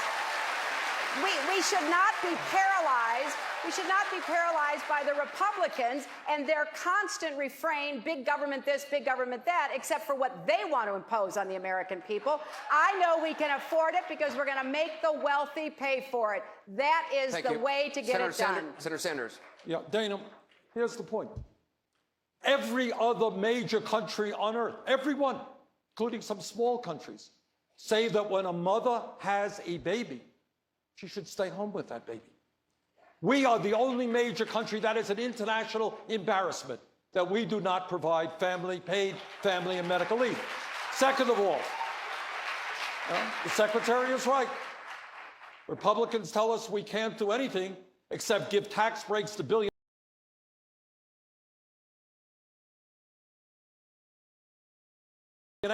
and cut Social Security, Medicare, and Medicaid. That's not what the American people want. Governor O'Malley? Yeah, Anderson, in our state, we actually expanded family leave, and I have to agree with Secretary Clinton and Senator Sanders. Look, the genius of our nation is that we find ways in every generation to include more of our people more fully in the economic life of our country. And we need to do that for our families, especially so that women aren't penalized and having to drop out of the workforce. My wife Katie's here with our 4 kids, and man, That was a juggle when we had little kids and keeping jobs and moving forward. We would be a stronger nation economically if we had paid family leave. Governor, thank you. The issue now, particularly in this state, is recreational marijuana. I want to go to Juan Carlos Lopez. Thank you, Anderson. Senator Sanders, right here in Nevada, there will be a measure to legalize recreational marijuana on the 2016 ballot. You said you smoked marijuana twice, didn't quite work for you. If you were a Nevada resident, how would you vote? I suspect I would vote yes. And I would vote yes because I am seeing in this country too many lives being destroyed for nonviolent offenses. We have a criminal justice system that lets CEOs on Wall Street walk away, and yet we are imprisoning or giving jail sentences to young people who are smoking marijuana. I think we have to think through this war on drugs, which has done an enormous amount of damage. We need to rethink our criminal justice system, and we've got a lot of work to do in that area. Secretary Clinton, you told Christiana Amanpour you didn't smoke pot when you were young, and you're not going to start now. When asked about legalizing recreational marijuana, you told her, let's wait and see how it plays out in Colorado and Washington. It's been more than a year since you said that. Are you ready to take a position tonight? No. I think that we have the opportunity through the states that are pursuing recreational marijuana to find out a lot more than we know today. I do support the use of medical marijuana, and I think even there we need to do a lot more research so that we know exactly how we're going to help people for whom medical marijuana provides relief. So I think we're just at the beginning, but I agree completely with the idea that we have got to stop imprisoning people who use marijuana. Therefore, we need more states, cities, and the federal government to begin to address this so that we don't have this terrible result that Senator Sanders was talking about, where we have a huge population in our prisons for nonviolent, low-level offenses that are primarily due to marijuana. Secretary Clinton, thank you. I want to go to Don Lemon with another Facebook question. Don? All right, Anderson, this is for Senator Sanders, okay? This is from Carrie Kane. Carrie Kane from Manassas, Virginia, would like to ask the senator. President Obama has had a difficult time getting Republicans to compromise on just about every agenda. How will you approach this going forward, and will it be any different? Senator. The Republican Party, since I've been in the Senate and since President Obama has been in office, has played a terrible, terrible role of being total obstructionist. Every effort that he has made, that some of us have made, they have said no, no, no. Now, in my view, the only way we can take on the right-wing Republicans, who, by the way, I hope will not continue to control the Senate and the House when one of us is elected president, but the only way we can get things done is by having millions of people coming together. If we want free tuition at public colleges and universities, millions of young people are going to have to demand it and give the Republicans an offer they can't refuse. If we want to raise the minimum wage to $15 an hour, workers are going to have to come together and look the Republicans in the eye and say, we know what's going on. You vote against us. You are out of your job. We're going to hear from all the candidates coming up. We're going to take a short break. More from the candidates in a moment.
on CNN.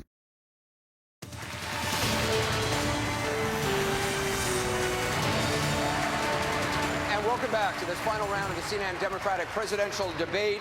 This is a question to each of you. Each of you, by the way, are going to have closing statements to make. Each of you have 90 seconds. But a final question to each of you. If you can, just try to 15 seconds if you can. Governor Chafee, Franklin Delano Roosevelt once said, "I ask you to judge me by the enemies I have made." You've all made a few people upset over your political careers. Which enemy are you most proud of? I guess the coal lobby. I've worked hard for climate change, and I want to work with the coal lobby. But in my time in the Senate, tried to bring them to the table so that we could address carbon dioxide. I'm proud to be at odds with the coal lobby. Governor O'Malley? The National Rifle Association. Secretary Clinton? Well, in addition to the NRA, the health insurance companies, the drug companies, the Iranians, probably the Republicans.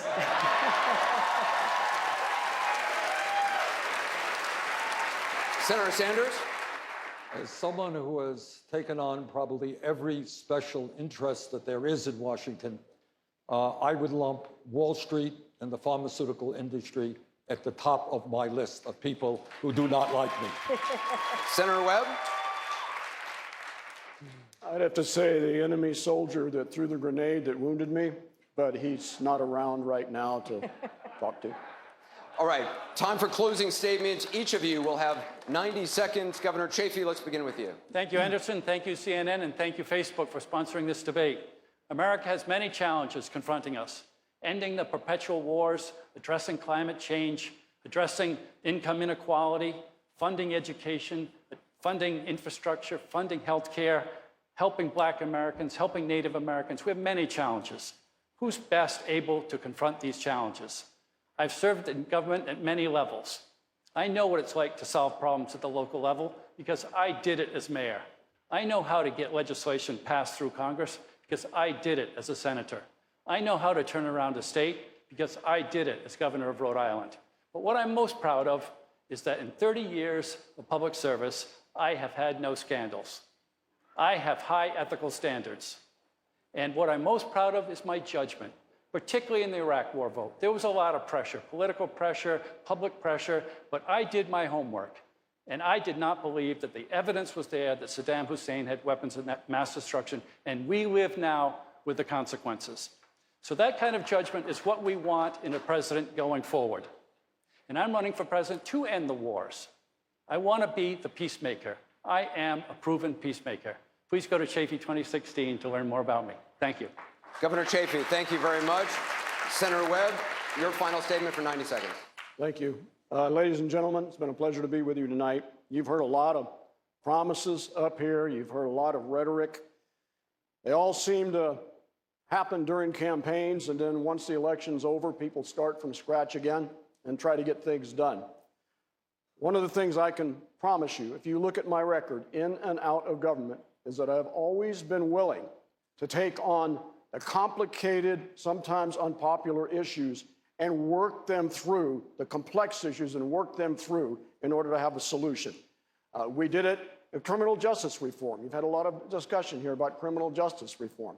We did it in other ways. We need a national political strategy for our economy, for our foreign policy, for social justice, and by the way, for how you run and manage the most complex bureaucracy in the world, which is the federal government. I know how to lead. I did it in Vietnam. I did it in the Pentagon. I did it in the Senate. And if you will help me overcome this cavalcade of financial irregularities and money that is poisoning our political process, I am ready to do that for you in the White House. Senator Webb, thank you very much. Governor O'Malley, you have 90 seconds. Anderson, thank you. I am very, very grateful to have been able to be on this stage with this distinguished group of candidates tonight.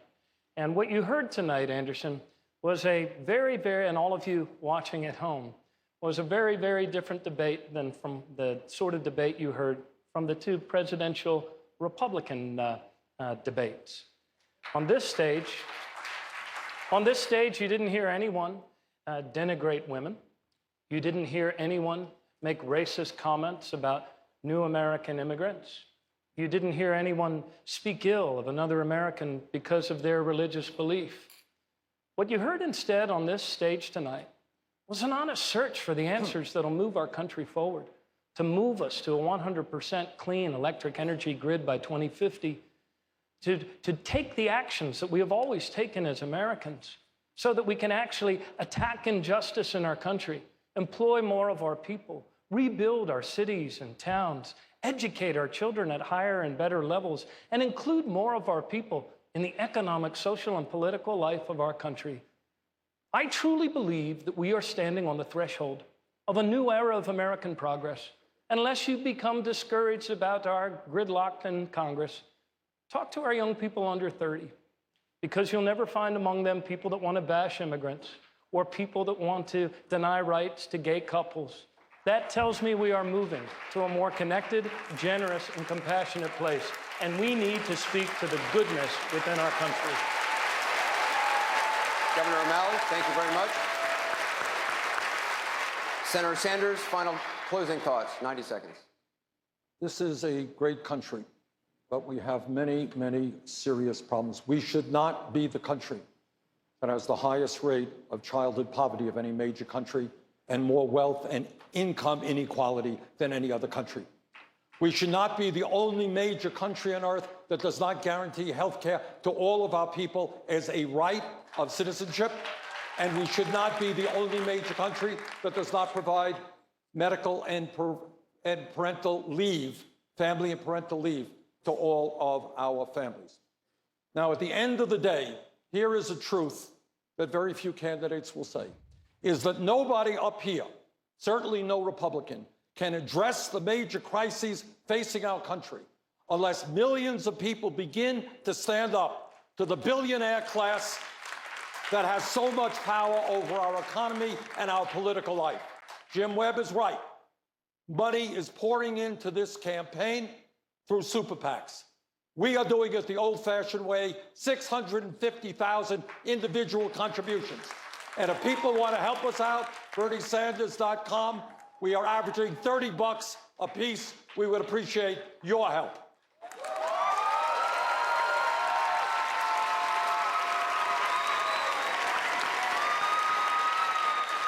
Secretary Clinton. Thank you very much, Anderson, and thanks to all the viewers who tuned in tonight. I think what you did see is that in this debate, we tried to deal with some of the very tough issues facing our country. That's in stark contrast to the Republicans who are currently running for president.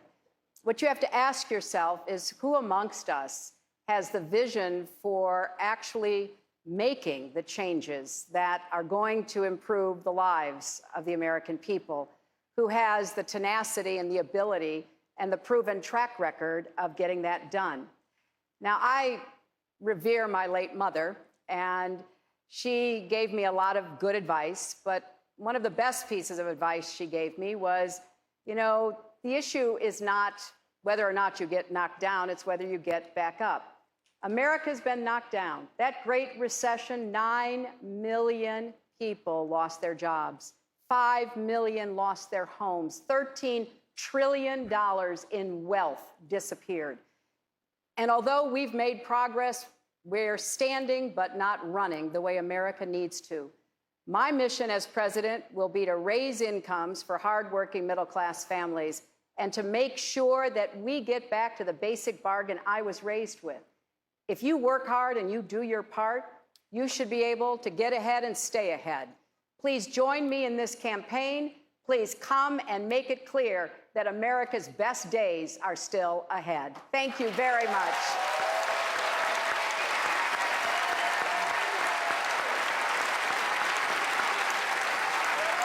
Well, that does it for this Democratic presidential debate. On behalf of everyone at CNN, we want to thank the candidates, our debate partners at Facebook, the Wynn Resort, and the Democratic National Committee.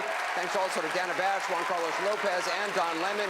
We'll be back in Las Vegas December 15th when CNN hosts our next Republican presidential debate. That'll be moderated by my colleague, Wolf Blitzer.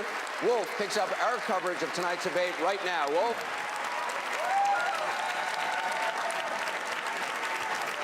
Anderson, thanks very much. We've just seen the Democratic candidates go all out in this, their first presidential debate. They're still up there on the stage as we begin our special edition of AC 360. The excitement can still be felt here in the debate hall.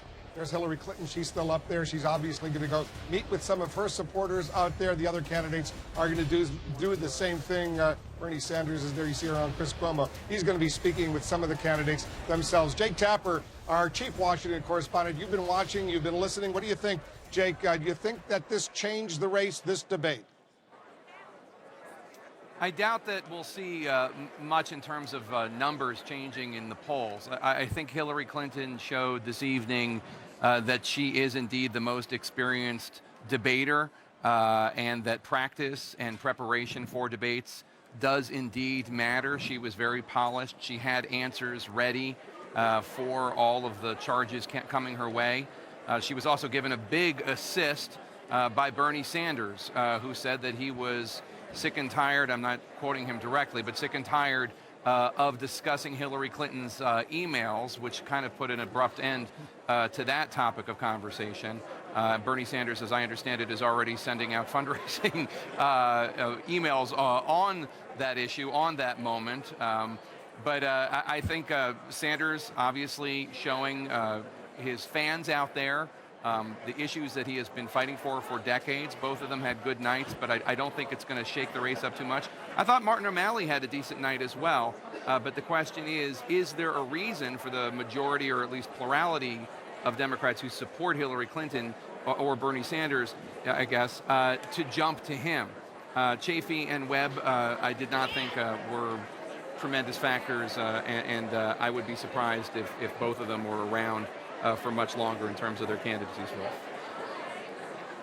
Doesn't look like these candidates are anxious to get out of this room. There you see Bernie Sanders. He's going to go speak with some of his supporters who are clearly out there. You saw Hillary Clinton. She's speaking with some of hers. The other candidates still up there on the stage trying to assess what's going on. She looks pretty happy right now. Hillary Clinton, after this 2-hour debate, there you see Bernie Sanders and his wife.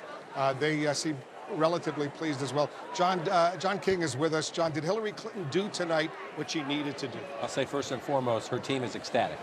They believe that she showed the poise that she needed to show, that she looked more presidential than her rivals, and what they liked the most was, A, that she had a sense of humor at times, but she was also not afraid to mix it up. I think the one surprise in this debate was very early on when she and Senator Sanders did get into it. Over guns was one of the issues, other issues as well. Not personal in any way, but it got a little feisty there for a little bit. They feel very happy about it. You see from the Republicans, they think she made some mistakes on some issues, but in terms of first and foremost, the goal tonight, Democratic primary, they're very happy. Chris Cuomo is up there with Bernie Sanders. Chris, if you can hear me, go ahead. Talk to the Vermont senator. Are you, Senator Sanders, how are you? I saw you backstage right before the closing statements. You seemed like you were in a quiet moment. You were getting your thoughts together. Where was your head in that moment? Well, my head was at trying to make the case in the short period of time that we have that if the middle class of this country is going to survive, if we're going to deal with income and wealth inequality, we need some very profound changes to the way we do business in this country. You harped on substance from the beginning about what you wanted this debate to be about. There was a lot of substance in it, I think, by all accounts. But the line of the night probably came from you and what people are calling a gift to Hillary Clinton. Enough with your damn email. What motivated that? Well, what motivated that is that I think the American people want substantive discussions on substantive issues. Look, the middle class of this country is disappearing. We have 27 million people living in poverty. We have a campaign finance system which is corrupt. The rich are getting richer, everybody else is getting poorer. Those are the issues that the American people want discussed. There is a process in place for the email situation that Hillary Clinton is dealing with. Let it play itself out. But as a nation, let us start focusing on why it is that so few have so much and so many have so little. Others would have chosen to play to advantage. You did not because? Because I think it was the right thing to do. I think the American people want substantive debate on the real issues that are affecting their families. Do you think you overcame questions that people have as to the how with some of your plans and to the what when it comes to how you describe yourself politically, Democrat, socialist? Absolutely. I mean, I hope I did. I can't say that I did. We are paying for every public policy idea that we've brought forth. I think overwhelmingly the American people do believe that we have to rebuild our crumbling infrastructure and create millions of jobs doing that, and that we pay for that by doing away with outrageous tax breaks that corporate America is getting. The American people do understand that we have got to treat public colleges and universities tuition-free so that all of our young people have the opportunity to go to college regardless of their income. People are disgusted. I can't tell you, Chris, whether they're Republicans, Democrats, moderates, progressives, people are disgusted with a campaign finance system that allows billionaires to buy elections. What do you tell people to convince them that you can create the kind of large-scale, sweeping change that you're asking for? Nobody's asking to do as much as you are. What do you tell them about how you can get it done? What I can tell them is that tonight there are probably 100,000 people at house parties as part of the Bernie Sanders campaign. We have brought out some of the largest crowds that people have seen in many, many years, that there is a level of energy and enthusiasm in our campaign that we're not seeing elsewhere. People are ready for a political revolution. They're ready to transform America, and that's what our campaign is about. Now, this is going to be a tough question for you, but the word is that the crowds are actually coming out to see Jane. Are you okay with that? She's here now. Well, there was a lot of time where it started on you, the camera, then went to Jane. Are you comfortable with that? But more importantly, I'd rather hear from Jane. How do you feel your man did tonight? I think he did great. You know, he just speaks the truth. He comes from principle. He knows what he believes, and he just put it out there. I grew up in situations watching a wife worry about what the husband would do to help and hurt his situation on stage in situations like this. How did you feel before? How do you feel now? I felt nervous before, and surprised at how quickly it went tonight. I turned to my son and said, "Wait, it's closing arguments already?" So it was great. Did it go quickly for you, Senator? What was the experience like? This was probably the biggest night so far in the campaign for you and everybody up there. It did go very quickly, and I think the point needs to be made is that while there are differences of opinion up here, this was a serious, substantive debate on the major crises facing our country, unlike the Republican debate, which was name-calling and, you know, it seemed like a food fight rather than a substantive debate. Biggest thing that got left on the table tonight that you still want to address with the American people? Income and wealth inequality. I don't think we spent enough time on that. To my mind, this is the great moral issue. It's the great economic issue. It's the great political issue. We should not be living in a country, Chris, where the top 1/10 of 1% owns almost as much wealth as the bottom 90%. That is just not right. Senator Sanders, thank you very much. I know it was a long night. Always good to speak to you. Thank you. Congratulations to you.